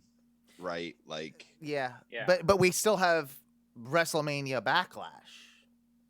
which look, I'm happy with it. Like, honestly, you okay. could just call it Backlash, Yeah, why- and it'd be why- fine. but why? But Backlash has ping-ponged around the calendar so many times that, like, I get that they're trying to establish it as being, like, I think they want to establish The revenge it as, pay-per-view type thing. Like, is that yeah, the like idea? this is the throwback from WrestleMania. Okay. See that? All right. When you mention it like that, it makes a little bit more sense to me. I was having trouble kind of visualizing the sort of marketing that they were going to. Like, what are they trying to do here? Like, Like, you know, like backlash from yeah. WrestleMania. I mean, I guess I'm an idiot, but No, yeah. it just like it did confuse me. it's confusing. Did you and just get that? I guess, yeah. It's But it's just never like- been called WrestleMania Backlash. No, but Yeah, they've also No, never this is. I included- agree. That's the first time. They've also Yeah. never included WrestleMania in any other pay-per-view title other than WrestleMania. Right. And now we've had WrestleMania SmackDown, WrestleMania Night 1, Night 2, and WrestleMania Backlash. Yes. And now they're even Goldberg's coming back. and is it true too? Like they don't even mention the number anymore. No, they just call it WrestleMania. Vince doesn't like the Yeah, so number. they got to a certain point a couple of years ago, or to Yeah. Yeah. Sorry, Doug. We don't call it WrestleMania 37. We call it it's just WrestleMania. I think it started with WrestleMania play button. And then, like, I was unaware that was even a thing until this year. What, WrestleMania play button? No, just it wasn't like meant to be used with the number. Yeah, they like. I think it was a couple of years ago. It was like in the last 2 to 5 I think years. it's like like the last like Okay. 2 to 5. I missed that. Yeah, that's Well, when it's That's when Vince said. Well, it was like he didn't want to date it, Yes. and it made it seem dated. He felt like I think was the reason. Oh, because we're getting too many. It feels like we're old now, type thing. Like, Well, and I think it's partly Yeah. because the Super Bowl and does that's it, more of a him thing. and because the Super Bowl does it, so he's trying to separate right him from the Super Bowl and little. Like, dude, it's all the little Also, things. and that I'm not Vince a can big do. Super Bowl person, but like I've never thought. I don't even know what Super Bowl they're on, but I've never thought that's a lot of Super Bowls. I'm I've not never gonna sat there watch and thought- now because it's too many Super Bowls. yeah, It's for old It's people. like, that's a lot of World Series. Like I Right. don't know. I feel how the other many way World around. Cups- Stanley Cups. How many World Yeah. Cups have they had? hundreds. I don't know how many. But Right. How long have the Olympics been going on? Right? It makes it People, more like, prestigious with the Roman number, I would think. Yeah, like but it's Vince logic, it's man. Vince You can't argue with Vince logic at all. Can I tell you my So, sleeper match from night one? Yeah, please. Go for it. Bad Bunny and Damian Priest versus Miz honestly- and Morris. Dude, Bad Bunny fucking crushed. Killed I'm gonna it. Say the dude worked his ass off. Worked And his so ass did the Miz and Morrison, by the way. So did the Miz and Morrison's Morrison. hair, dude. That guy's hair. I'm off. this is something That maybe mullet it'll be fucking it'll fade. be for another podcast, but I think that there's going to be a big turnaround for Morrison coming soon, and I think we're actually as going to soon get a as he weird little splits from push. the Miz. Yeah, I think we're going to get a weird push, and I'm all for it because he's been coming into his own. Half of that, of course, Canadian Destroyer that Bad Bunny did was John Morrison helping him through that. Still couldn't do it It was, myself. but Not that- trying to take anything away from that. Grant, That that trans- destroyer on the outside of the ring was fucking awesome. It looked fantastic. But who would have thought going into this that Bad Bunny was gonna not be like he was gonna take up the lion's share of the work in that match? Like that was. I mean, but honestly, it was the same thing with Pat McAfee. Like, none of us thought Pat McAfee was going to have That's true. That's But that very was a true. one-up. That was a single. That was a singles match, and at least Pat McAfee is an athlete. You know, he's played. Sure. He's played Bad Bunny- sports. Like he's an athlete. I will say to both of your points, I was waiting for Damian Priest to get tagged in the entire time, which I think was also great storytelling Absolutely. because it kept making me want it and then realizing like I didn't need it, right? Right. So it's like it's this craving that I thought, but Mhm. like actually don't need this sugar craving. Like, I don't need to eat this donut. It'd be great if I did, but I'm probably gonna eat it. But like, don't have. So when it happens, it's gonna be great, right? But Bad Bunny then went through offensive and then losing and being. It wasn't even defensive. It was him just getting the shit kicked out of him. Right. To then him doing something else that then elevated it. Like that storytelling, I think was great. But I don't get, and I wrote this down in my notes, and I'm just remembering it now, so I'm not even going to look at it. The whole like him riding in on the fucking top of the thing. It's 'cause of truck, his what tour. is It's because No, he's but what going is- on tour, and that was what the. is WWE's thing with people riding in on fucking 18-wheelers? I don't get Becky it. Lynch has done it. Like it's a thing where I don't get it. I don't get where you're Because coming they're from. cool, man. I- It's a big vehicle. They're cool. Yeah, they I also mean, did but a I- thing. They also did a thing on Raw last night where there was like, they've been airing this spot. Like they aired it on NXT The one tonight. with Triple H. Yeah, with Triple H where he Yeah, hands him they the aired it. pelican. Against the microphone with the Yeah. fucking Yeah, and with and the dildo. so it The like fucking I microphone. get. skull dildo. I guess the inference is like this is to promote Bad Bunny's tour, and that's yeah, you like know, he's going to be stepping away from WWE to go do his thing. Yeah. I guess that's the concept. I don't know, but either way, honestly, like we Bad might Bunny get did we might get some juggalo work on this tour. hell where yeah. They have some wrestlers show up at the shows and throw people through tables. They should do that, honestly. They should do that. They should absolutely do that. That would be a great idea. Like, because the crowds would pop, and you saw how over that dude was. Like, I knew he was popular, but holy shit, and that crowd was electric for him. And everyone gave him more respect after that, whether you were a fan of him or not, and none of us were. We're all giving him respect. Mad we're all respect. putting respect on his name in the ring.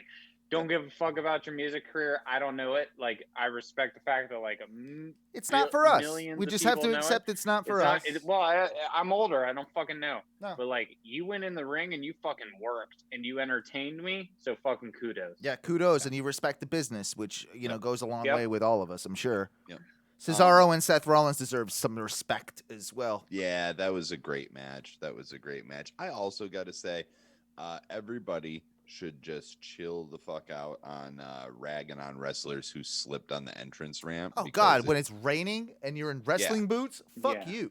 Exactly. And I think they threw a carpet down the second night. Yeah. They threw a carpet down the midway, first night. Midway first night. Yeah. Did they? Yeah, it was soaked the first night. Because I think my theory is that whole stage and the ramp was all LED, like high-res video panels. I'm sure it was, yeah. And they just put carpet down over it. They did it after Mandy slipped on her ass is what happened. No, I will say, but did you...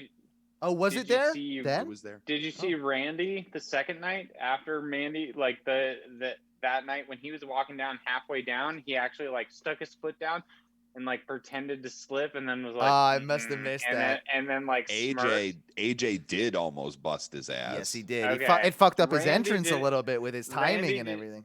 Randy did it as a big thing then. Quickly, before we get to Cesaro, Seth Rollins, just like, and I mean, we do need to mention that, but just because you brought up Randy, he's been pissed off apparently because of. Did you see the tweet where he's been pissed off because he was bitching about how, I guess this year none of the talent got any free tickets, like all of the talent had to buy their family, friends. Oh, and family that is tickets. true. That I did know. And this was like a first. Like, so he made some comment about like having to spend $20,000 to get his wife and kids tickets to be able to see Daddy beat some demon or something. Like, you know, like that was kind of the gist of the tweet. But yeah, that's very surprising. You know, that not even like the top level superstar this year, you know, could get, you know, 5 tickets to Mania or like, you know, within the first few rows or something, you know, like, come on. I mean, you're in that 25K. It's first audience. They're trying to make money. Their business. Okay, fine. Record profits, laying a bunch of people off. Also, what I mean, WWE but whatever. does. Even when they're making record profits, they're laying people off. But regardless of that, I do want to ask you guys this in regards to the crowd. Also, tickets or not, and I want to come back to what you're talking about, Owen. Yeah. But I do want to say, I wanted to get your guys' opinion on this. Looking at it, I was like, I see gaps, but not that many. It doesn't look like there's that many social distancing precautions taken. There was definitely a lack of Super Bowl masks. level. I made a joke in our Facebook group. Like someone asked, like, "Where's Retribution?" I'm like, "Well, they bought tickets. They felt awkward because they were the only ones wearing masks, so they went. So they left." That was definitely something that I felt awkward with. But they were using the cardboard cutouts, and I do think that, for the most part, if you bought tickets in like your pods and what have you, like they were distanced to a degree. I think the higher up you went, the more that distancing went. Not necessarily in the first few rows. Not in the first few rows, which maybe we don't know, but maybe those people had to get tested. Who knows? True. They did but, not. But regardless, those cardboard cutouts, the Super Bowl, you could tell. I don't know if it's because it's dark in the crowd. I couldn't tell. Like, I honestly That's what did I'm not saying. know. It didn't seem like you couldn't They tell. had them. Like I was surprised about this too, because if you watch an average episodes of Raw and SmackDown, the crowd was typically pretty well lit up, like in that blue or red glow. And Yeah. with Mania, it seemed a lot dimmer. And I You know I was kind why? of surprised with that because I would have thought they would have wanted to showcase, like, hey, look at all these motherfuckers here. I think there's a couple reasons. One, look at all these motherfuckers here.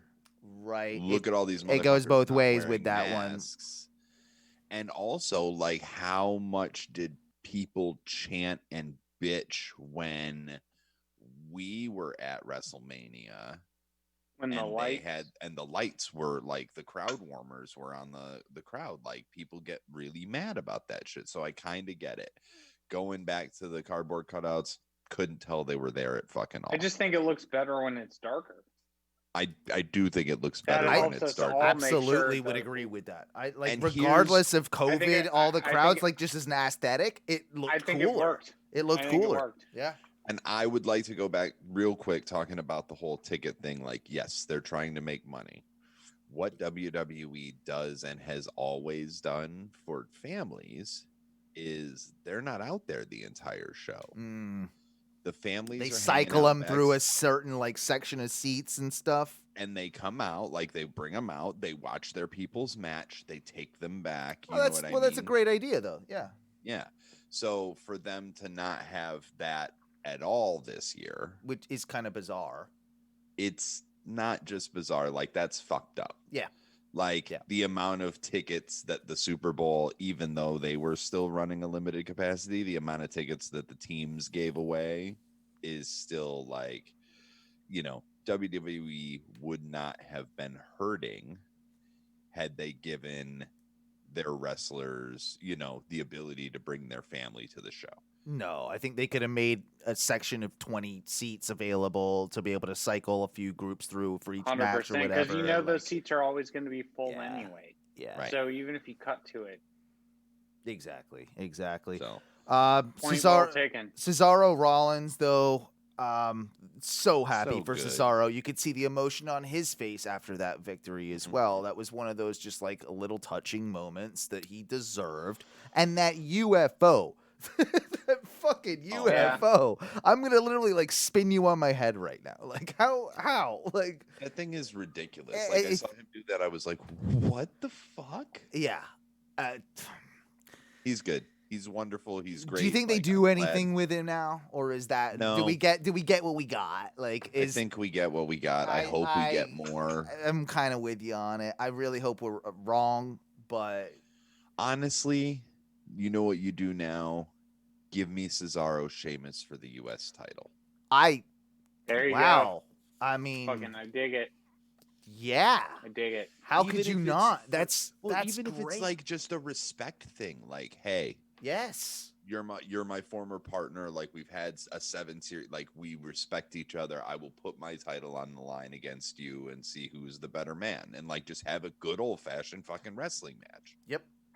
Yeah. Without a doubt. Without a doubt. Please, for the love of God, because that's a story I can get into. It's just like, cool. Like, I get it. They're friends. They're not friends, but they're like, it's just competition for the belt. Before we get away completely from the main roster, I do want to just bring up that whole thing that happened last night with Retribution and Bobby Lashley. I don't even know if we're calling them Retribution. I don't business abusion. hurt business abusion now.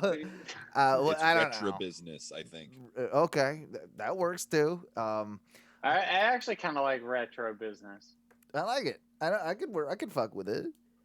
I don't WWE, hire your think boy. that's what they're doing. I threw out the theory to Duncan last night, and tell me what you think of this, but I threw out the theory that, remember when before Mania we had Bobby Lashley go into the locker room and kind of like, after he kicked out Shelton and Cedric Alexander from the Hurt Business, he was looking for hired guns to take out Drew McIntyre. And I never responded to that because I was just like, yeah, that's great, except for the fact that Mania is over.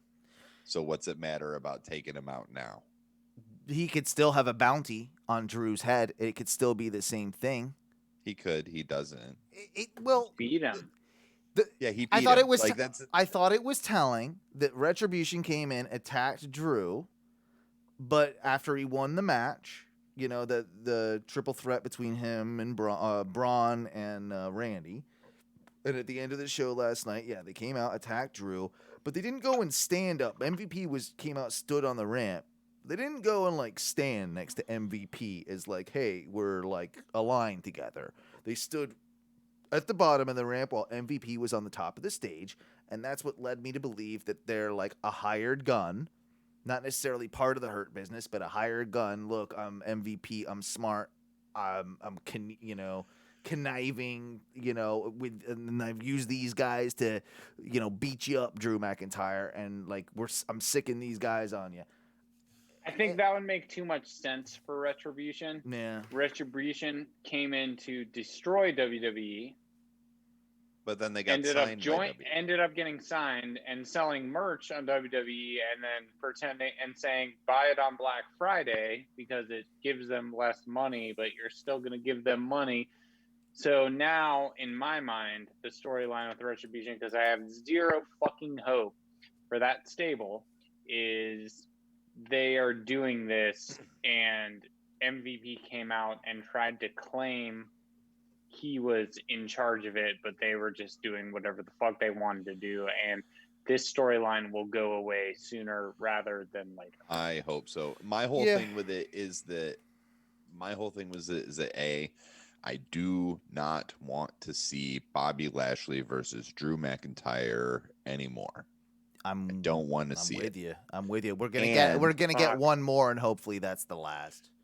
We're gonna get one more, and my gut tells me that they're gonna have Drew win it back at the bullshit pay-per-view, and it'll just be like a big, why the fuck did that happen? I think I even told you this before. If it wasn't going to be at Mania that Drew won it back, there's no point. There's no fucking point in doing it. And I completely agree. At this point, now you have to keep it on Lashley. That's my... Yes, you do, but man, I hope. WWE. Here's the thing. Bruce Pritchard is not a smart man. Right. And he has a lot of really fucking dumb ideas. Yeah, he does. So and they changed like that too. Like it's it's always been that way. Should we tackle a little bit of like takeover? We probably should. We probably should. Would you mind letting me just pee and you guys take it for 2 seconds? Yeah. So we had the old Wednesday night ski takeover. It was funny because I showed up. The email that I got from WWE said, please do not show up before 6 p.m. We'll start letting you in at 6:30. Like, okay, cool. I show up at like 6:15. There's already a bunch of motherfuckers in the building. There's like a line wrapped around. Okay. Like it was. Were they moving people through pretty quickly? Yeah. Like there were only, I think, 3 or 4 people ahead of me to check in and get their temperatures taken and get their wristbands. Okay. Everybody else was already like checked in and waiting to go into the pods. And there were just so many more people there than there have been any other time we've gone. 2 or 3 times you've been. Yeah.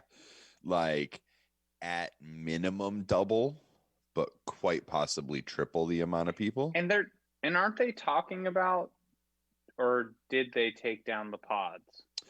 So what they did is they still had pods around the hockey barrier, essentially. Okay. But there's only a handful of people in them.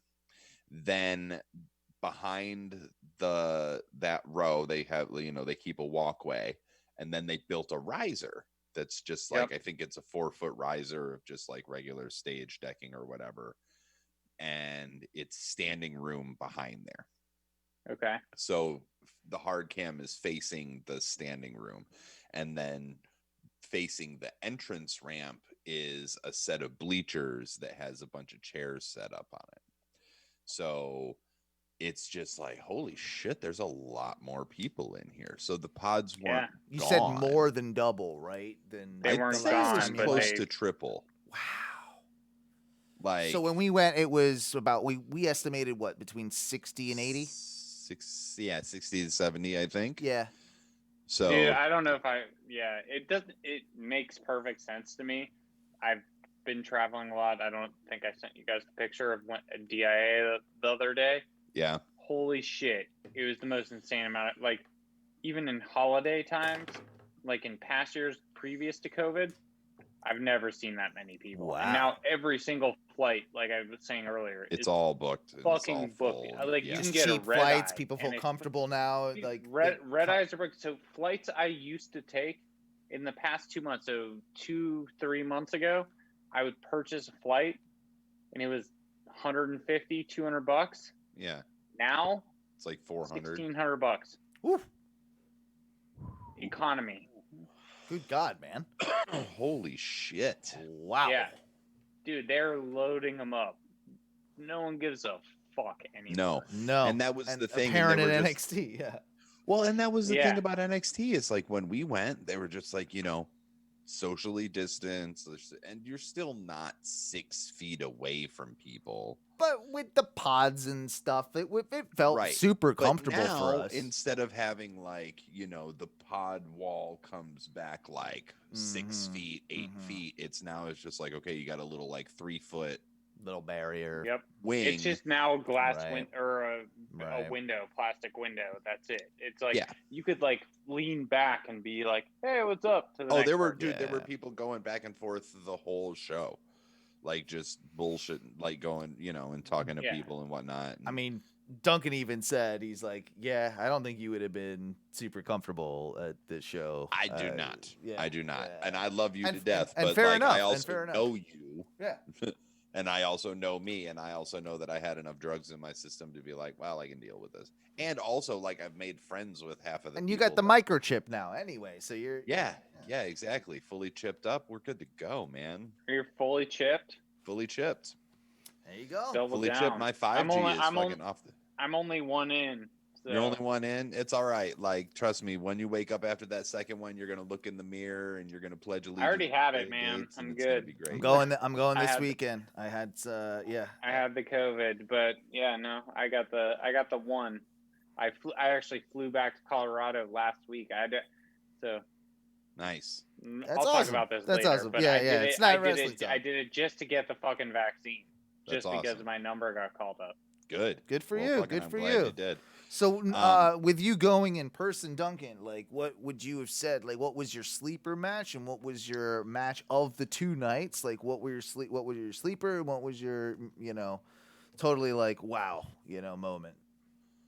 I gotta say that the tag match was amazing. The triple threat tag match on night 1. Yeah, that was fun to watch. That was fun to watch live. It was so good. Walter and Ciampa was exactly what you'd expect it to be. Could you feel the chops? Did the plexiglass rumble with the Walter didn't sound? get that many chops in.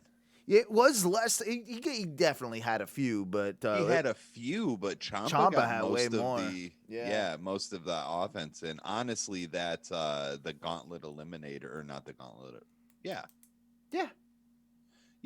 the Gauntlet Eliminator 6-man was gauntlet, for the yeah. NXT, yeah.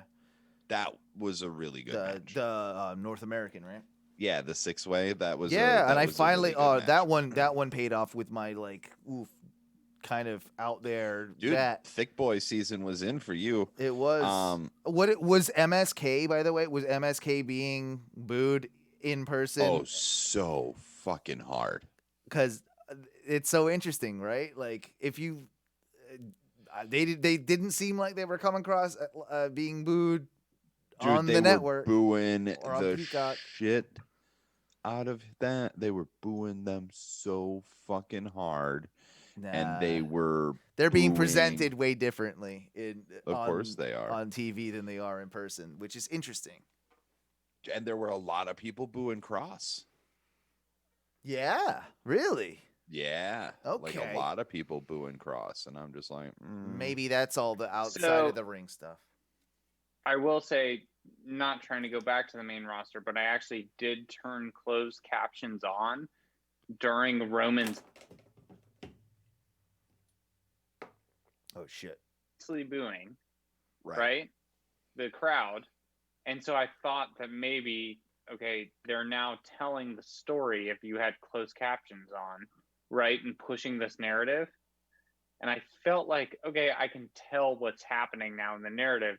So I kept closed captions on. It actually didn't track, which I was very confused about, because then they're like, oh, when they were cheering, and they were actually cheering. And then when they were booing, it was just in the entrance where they got it wrong. So, Interesting. I don't know. Sorry, going back to that. No, it's funny because like everybody that I was with, they just like to. I'm just like, why are we're booing this person? I'm just like, well, fuck you guys. I'm cheering for that person. Yeah, like, fuck you. You know what I mean? It didn't matter. I was just having fun. I could tell. lost my I could voice tell. For Teresa was laughing her ass off at you. She's just like, "Oh, Duncan, what a nerd!" Like, you're you're doing all the stereotypical, and good for you, dude. We were doing the same shit when I went with you. Like, it's part of the fucking gig, man. Like, yeah. I loved it. And it's part of what you're supposed to do as a wrestling fan. Like, you give them something to them something to feed off of, you know? Well, isn't that what made it more for all of us over this weekend, especially with WrestleMania, with having a crowd there? We all realized, like, yeah, having a crowd there and having people reacting to it, and you seeing the facial expressions, and you seeing this and that, like, that helps. And that's why I gotta say it's real. Yeah. While I going back and watching it, the Cole and Kyle O'Reilly match was amazing. Being there, it was long. Like, we were all so tired. I can imagine before the that match even started. And it was what? It was over 40, right? It was over 40 minutes. It was somewhere in that region. A long ass match. Like I said, it was close I watched to an hour. Right before the podcast again tonight. That was the second time watching it. I liked it. Halfway through it, I was like, "Fuck, this is long." Here's where I was lucky, is that I was recording Ohno radio show on the Thursday night, so I knew I wasn't going to be able to watch this one live. So I watched like the first 3 matches after I did the show, and I was kind of bouncing everything down, and then I watched the following 2 the following day, and it broke it up perfectly, because those last, do you know what I'm saying? Like, unintentionally, I did that, but it broke it up perfectly into almost 2 separate shows for me. And just by accident, I wound up in that, and I was able to really enjoy it from the get. I kind of wish it went the other way. Like, I don't know. That Cole had won. Yeah, I don't know. I go back and forth. I know with that it. was.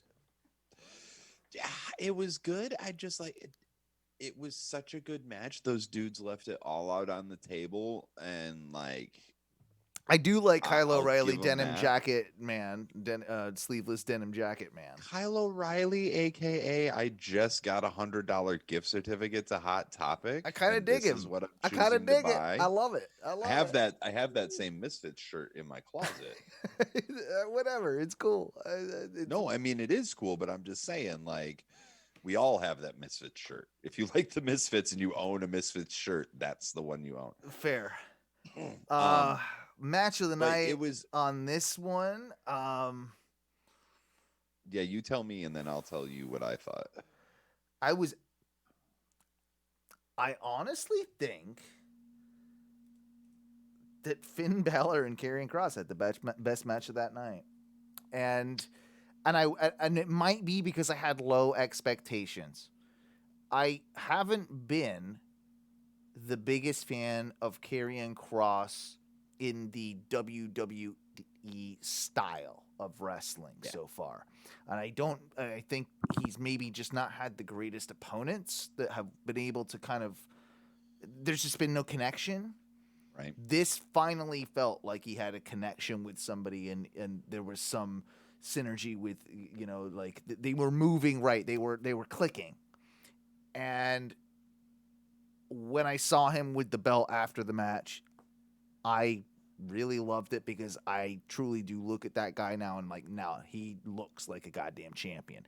Some champions do and some champions don't, but all it takes is sometimes like, just having that one look at what it looks like with that belt around there. And yeah, he's perfect for this role right now. I worry for Finn a little bit, but never worry for Finn. He'll figure it out. Finn's gonna be good one way, Finn will be one fine. way or the He'll other. figure it out. He's fine. But carrying Cross, I think it was the right move to make. And yeah, it was probably his best match that I've seen in NXT.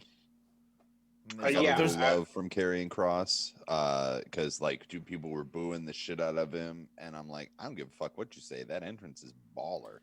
Yeah, and Scarlett's hot. So as hurt. Finn's getting ready, people are like booing Cross, and I just fucking jump like, fuck yeah, Cross, and he just looked at me and did the fist and gave you those crazy eyes, and I'm just like, this motherfucker is intense. And it's not the first time I've seen him wrestle a match, but god damn, that was my favorite match of the night.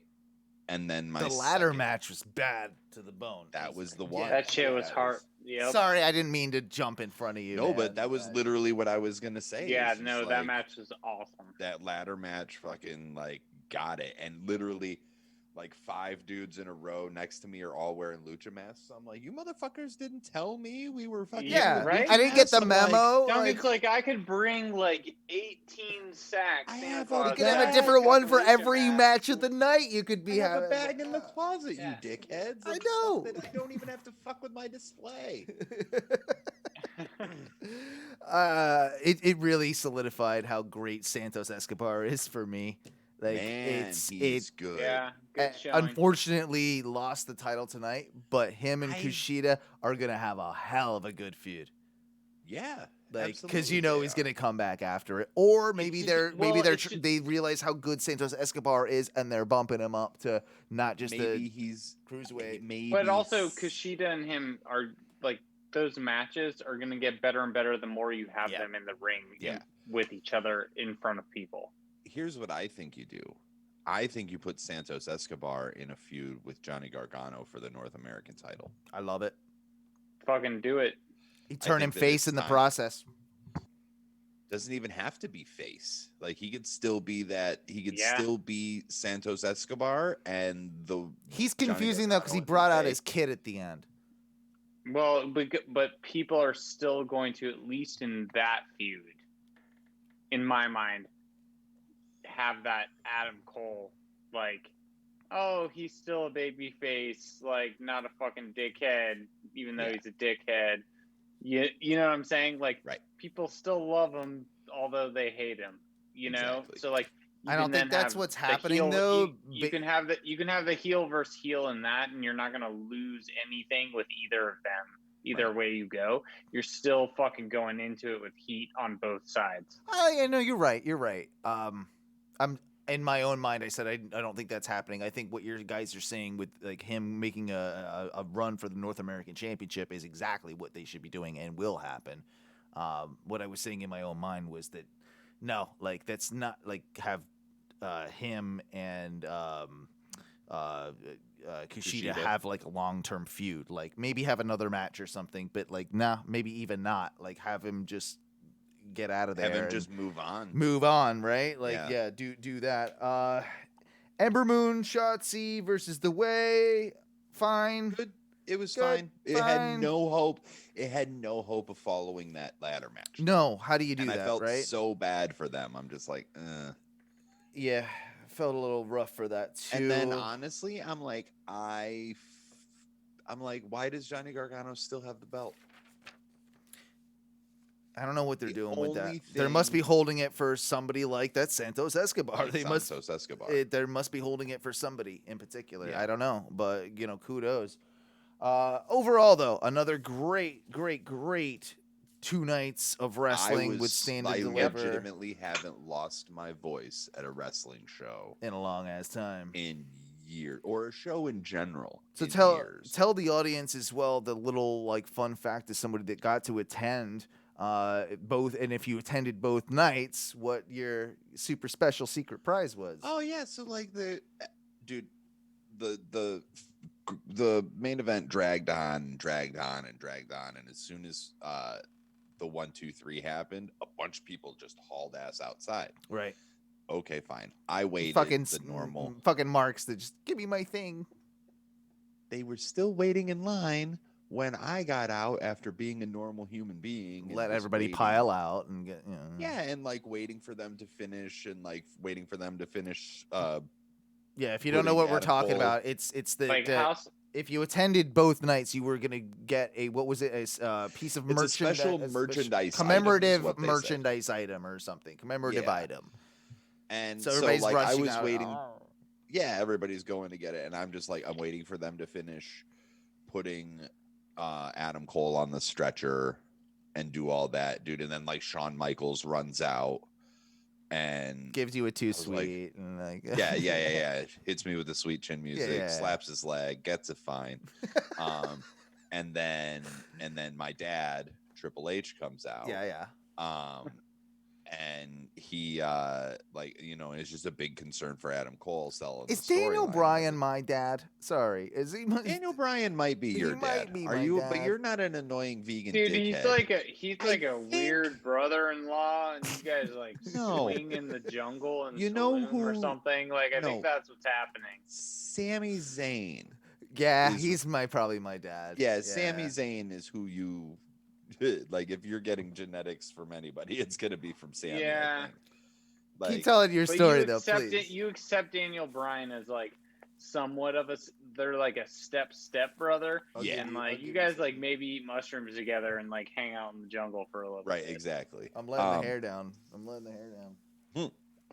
But it was so I'm standing there waiting, and I leave, and people are still waiting at the merchandise thing, and everybody's going, and they have to show their ID again, and I'm just like, man, why do we have to show our ID again? We were already here. Anyway, so what they give us is a autographed match card, and it's everything from night 2. Holy shit.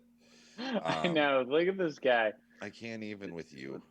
Who is this fucking guy? Look at him. Oh my god. It's a bit like Sami Zayn, right? You're like our friend Ross with a No, it's a little weirder than Sami Yeah, Zayn. I don't know how I feel about this. This is I know. it's like a your little Bo weird. Dallas. It's weird. Like, did you use like what's the horse shampoo? Oh yeah, I used Mane and tail. Yeah, did you use mane and tail? Like, you look real glossy, man. some Suave right there, bro. With Suave. Oh, little Suave, of my man. wife's Suavecito. little of my wife's conditioner, you know. Damn. Yeah. Yeah, it's a thing. Look, But I'll yeah, so model it what for they you end without up the giving thing. us is it's got the stand and delivered logo, and it's got all of the different matches from the night, and they had everybody sign it. So And that Adam was Cole, the Kyle O'Reilly. night 2 one. Yeah, the night 2 one. Right? They yeah, had you one. Sent me you sent me the pictures, and you had an awesome frame on it. Yeah, thanks, Michaels.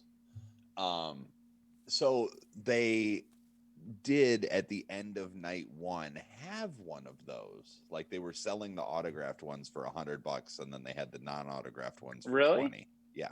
Oh, and then they But just gave you The all the night 2, they $100 gave ones. you that. Did they give you an offer for a? No, I think what a lot of people were doing is they saw that they got the night 2, and then they went over and bought the ones at the little merch trailer from night 1. Oh, I see. Okay. I And I understand. was like, that's cool. Thanks for the $100 thing. I'm not buying another $100 thing. fair enough. I did buy a shirt. Well, he can Nice. What shirt? commemorate. I bought the shirt with the match card on it. Oh, it's got nice. the match card from both night 1 and night Nice. 2. It's a cool graphic, man. Like that. Yeah, it that'll- is. Yeah, And then I bought the NXT is wife. good with their graphics. They They are. really are. And then I bought the wife the takeover stand and deliver, like the pirate logo one, like the red shirt with the pirate logo on it. 'Cause that's a Nice. good looking one too. obviously we know my wife. Yeah, she'll appreciate that. Mm-hmm. I'll say someone else good with their graphics. AEW very good with their graphics. Kind of off topic here, but we'll finish off with this because unless there's tremendously more that we want to talk about with Takeover. I think we're kind of at that point. But I did just want to, make sure we got in there that, last night's Dynamite did have a big, huge kind of development in Not last night. No. Last week. Did I say last night? Yeah. My apologies. I meant last week. Last week's Dynamite had a big development in just the fact that the Young Bucks, they just turned heel, right? I mean, we can pretty confidently say they just turned heel. Yes. I think it's been like their characters have slowly become more just hair wise, as we're talking about hair and things like that, as you're showing your luscious locks. Yeah, like they've been like more unkempt with it. Like it's been coming. It's been coming for a long time, and it needed to happen. I think. Where do they go with it? Where do they go with it, though? Is my thing. And how is this going to involve Moxley? How is this not going to exhaust a further Kenny Omega Moxley feud? Like, because I kind of feel like maybe that should just be done for a while, right? I don't think it's done. I think it should be done for a while, but I don't think it's done. If we long term. So I think it needs a break. Hangman. So do we bring in Hangman in the Dark Order to help? I think Moxley? You need to have these three kind of stables, factions, areas that you're going into, right? So you have the Bucks, Moxley, and whoever else. It's got to be Kingston and the family involved, though. That's what I was going to say, because I was going to be interested in what you both of you think is going to be what they kind of roll into that. They could. Unless where do Lucha Bros and fucking like Pac and like where they're gonna take the titles? That's what's gonna happen. Is they're gonna take the titles off the Bucks so that the Bucks can concentrate on being part of Kenny's thing. Yeah, that they're developing, and then the tag division can thrive again because you'll have the Bucks needed to win it and have it for a little while. Absolutely. but it's time now. Yeah, it would be perfectly fine to have the Lucha Bros have it now. That's great booking. And then you can do Lucha, dude. I think Lucha Bros like Santana and Ortiz are probably like down like the next probably logical step. Give me that again. Give us that. But also like I want to see like. Does Death Triangle, can they do the Freebird rule?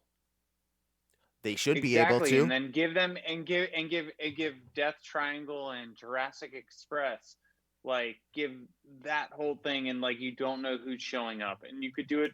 Yeah, you could actually do that a couple of times. Best friends, even like, these little like when you have these little like triple stables, right? Not really like stables, but clicks. Yeah, clicks. Yeah, clicks. Okay, perfect. Thank you, Duncan. Perfect. I think that's a very good little clicks, but like when you do it's important we talk about that distinction. Like, extend storylines because AEW has been accused of there's too many stables, there's too many things to follow. Too many factions. Yeah, fuck off. Like no, like it's really not like because really most of them are like three people. Like they're not, and that's like okay, it's you can call that a faction. Alignments. It's a team. Yeah. It's not that difficult. 3 people as a team. I like that. Duncan, you should coin that. You should. I mean, like, 3 people as a 2 team. 2 to 3 is a team. Anything more than 3, you can call it a stable. 4 to 5 is a faction. Yeah. Like I'd say anything 3 to 5 is a stable, and then anything over 5 is a faction. And with a manager too. Yes. As soon as you add a manager, if you're below 5, if you're at 4 and you have a manager now you're a stable. Now you're a faction. That's that line. Yep. I'm with you. These are the official rules of wrestling as according to Ohno Wrestling. Yeah, we're writing these. Yeah. Someone needed to. God damn it. Right. But that's the thing is I think that I just sorry, go ahead. Sorry. No, I was gonna say, going to your point, like AEW is always criticized of having too many stables and too many factions. It's just like, no, they just have a lot of teams, because it's the only way that you can get some of these people on air is to just have them walk down to the ring with another, especially fucking with so team. much young new talent that's never been seen by a United States television Correct. audience before. Like, it's like you got to put them in, like, eyes in front of, what is it? Eyes in front of faces, or what the hell am I saying? You know No, what he I said mean. put eyes. That thing. You gotta put butts in eyes. That's it. Butts and eyes. Butts and eyes. Butts and Yeah. eyes. That's it. You gotta put butts in eyes and seats. Yeah. Did you see the tweet though? I know I sent it to you, Duncan. I don't know if you saw it, Matthew. That was from Tonga regarding the situation with the Young Bucks and Moxley. And Tonga straight up tweeted So Moxley you saying, didn't send it to me, but I saw it. yeah, and he basically Tonga, who's the leader of Bullet Club currently, sends a tweet to John Moxley saying, "Hey, looks like you need some help." What if though? I would love. I mean, look, Tonga lives here, so dude, how cool would that be if the door is really down, having That's that's the way rival you have to. If you get to what we're talking about with Kenny, and like literally collecting titles, like And this if is you're- and what if you he's need. gonna You have- need it on sub levels. so many You like need to have there's like 3 It's a storylines going on already, but the more that to it's keep literally- developing, Yeah, the it's better. literally this whole like sedimentary rock thing, right? Like eventually everything comes down to a certain level. Yep. So if you have these 3 things and slowly things are trickling through, like that's just physics, basic physics. Smaller particles are going to fall through large. You can tell this story. Then eventually, this is what's happening with the magma. You fucking bring all of these things from all these geysers or whatever together. It drops down, creates magma. Geysers don't create magma, I know that. But regardless, it drops down. I think your science is sound. And Yeah, then you can fucking blow it up. That's what's But that's what I happening. think. I think you need smaller storylines like this. ultimately, Is what I'm saying, at to the make end this of the happen. day, what make it this mean more. all leads to is one incarnation of Bullet Club versus another incarnation of Bullet Club. And that's cool. You have Kenny, the Good Brothers, the Bucks versus the Japan Bullet Club, the quote unquote true Bullet Club. Oh, can we get Finn in there too? And so when do they then make us?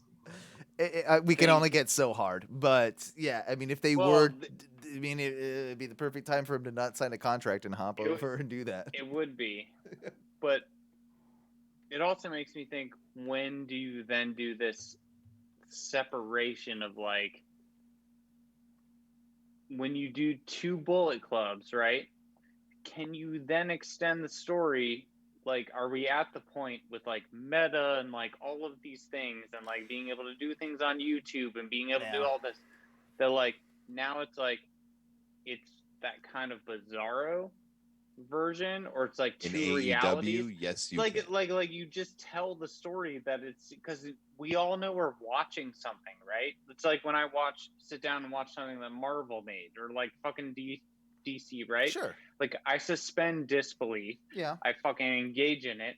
So like if I'm gonna do this, so now I'm thinking at a much bigger angle, and we've talked about Infinity Stones and whatever, and like maybe that leads into my mindset here. But like when you have 2 different versions, it's almost like, can you create 2 different parallels? Yeah. In a reality, in wrestling. I feel You're like talking they're like almost the New already Japan. doing it though That with is only- Impact right? currently.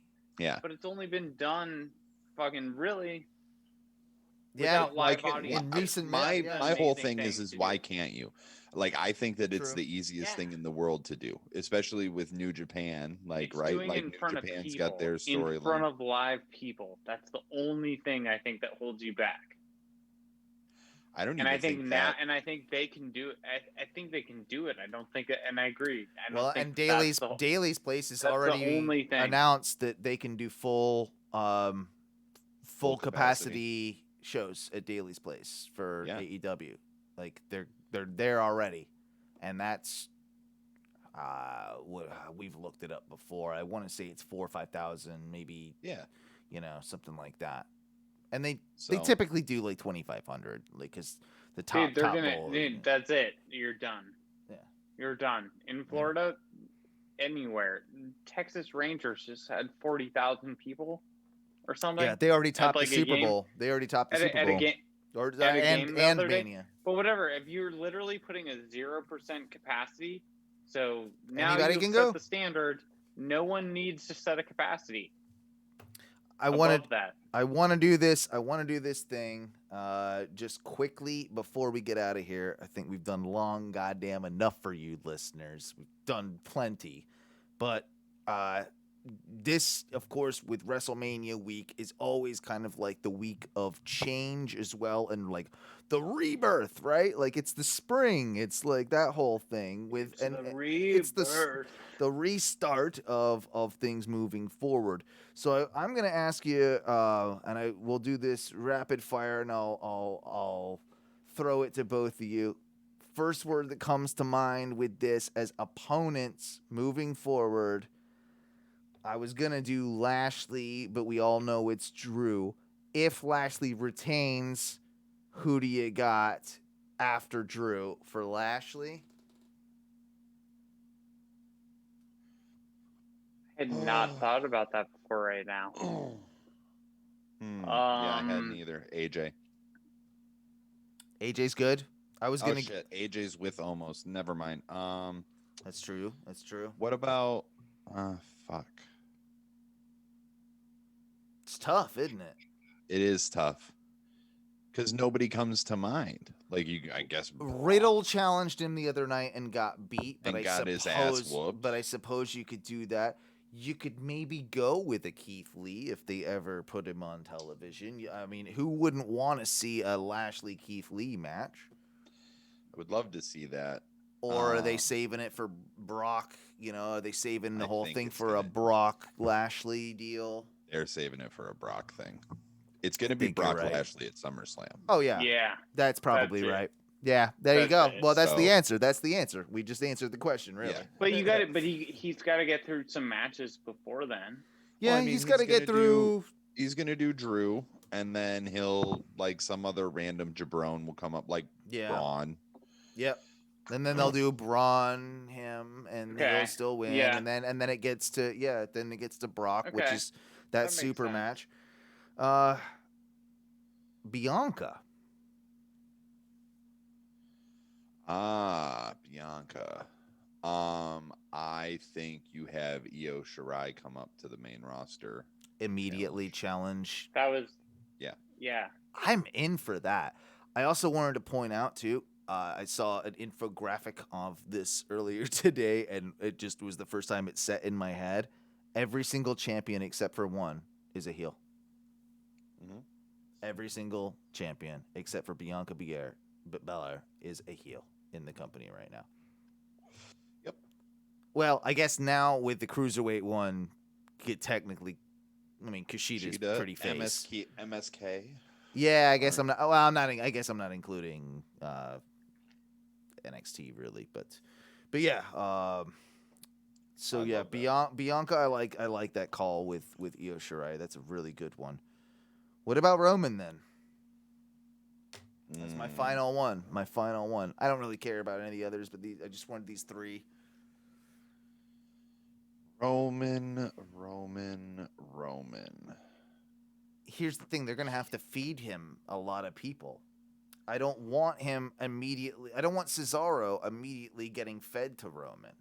No. I don't want Big E immediately getting fed to Roman. These are guys that deserve the end goal spot, but they don't need their So what do we do now? Here's what you do. It's tough, right? It's tough. Not really. It's not as tough as you might think. Okay. Roman doesn't defend his title. Oh, Roman says he's brockish. None of worthy. you are worthy. None of you are at the table. Yeah, none of you deserve. You can't even be at the table. Yeah, Seth could take a loss to him too, if they needed one in the meantime. Seth would be the guy that could take a loss to him, and would be a KO perfect can take and a would be a loss, perfect reason for like what you're proposing with that storyline is like I don't need to defend because now I've even defended against Seth Rollins, who was in my stable, that knows me Well, better than I think- anyone. And I think you just have it As so that storyline like there. I think you just have it to be like, no, all of you need to prove why you should challenge me. Like there needs to be, you need to build everybody but Roman. They do Roman can literally SmackDown just King of sit the there. Ring Wrestlemania Backlash, but Sure. do King of the Ring and Okay, Why not? let me But tell I you mean- guys this.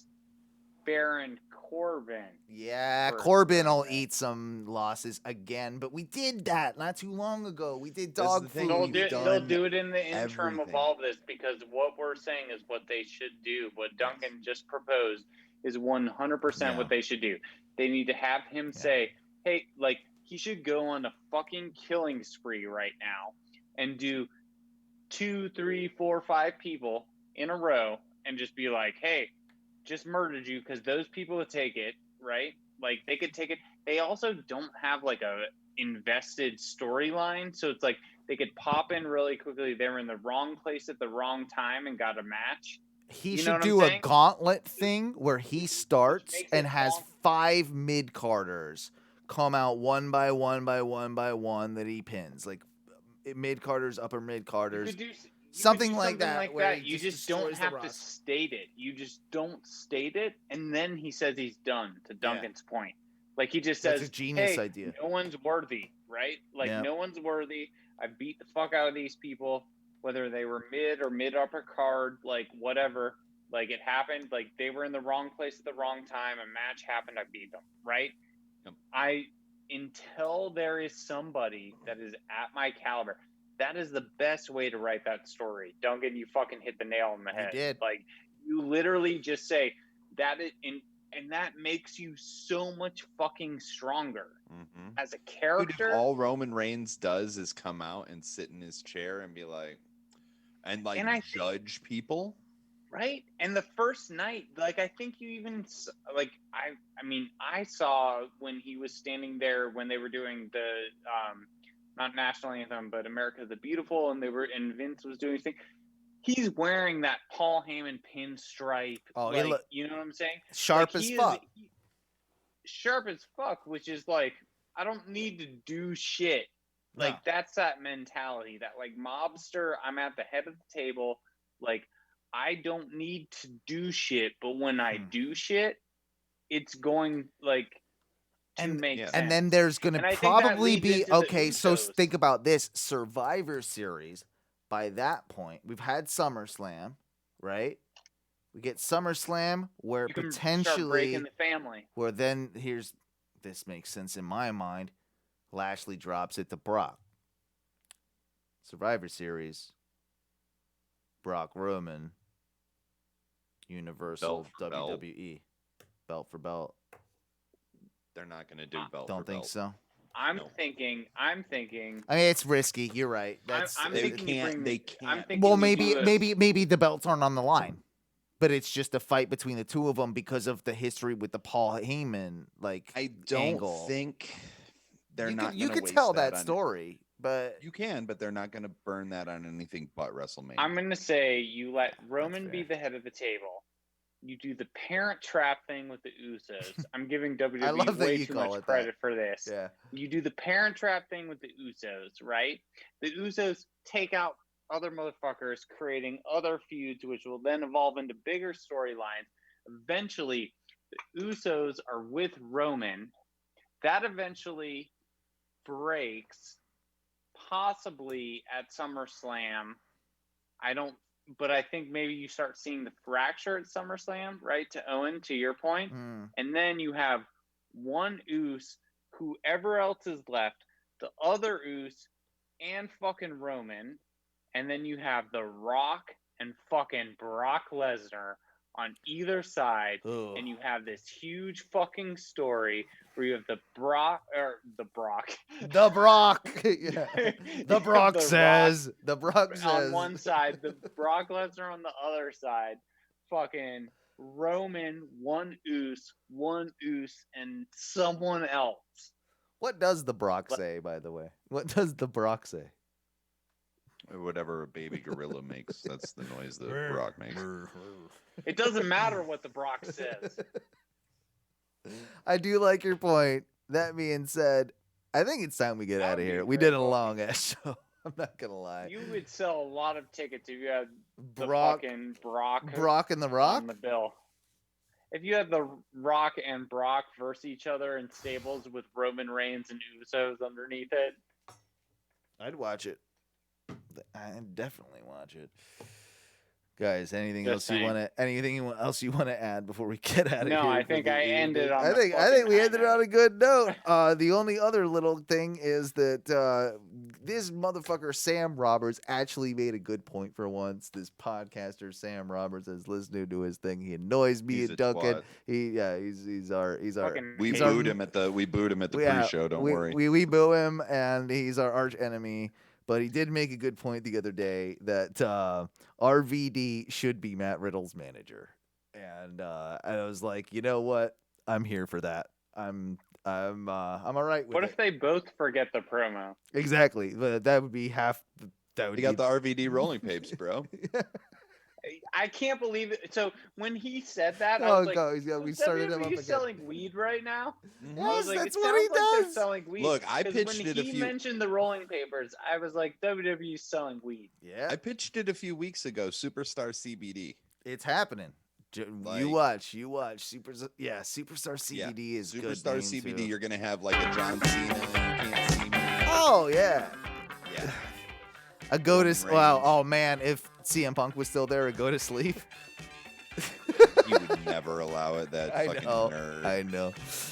That being said, thank you for tuning in to this latest edition of the Ohno Wrestling Podcast.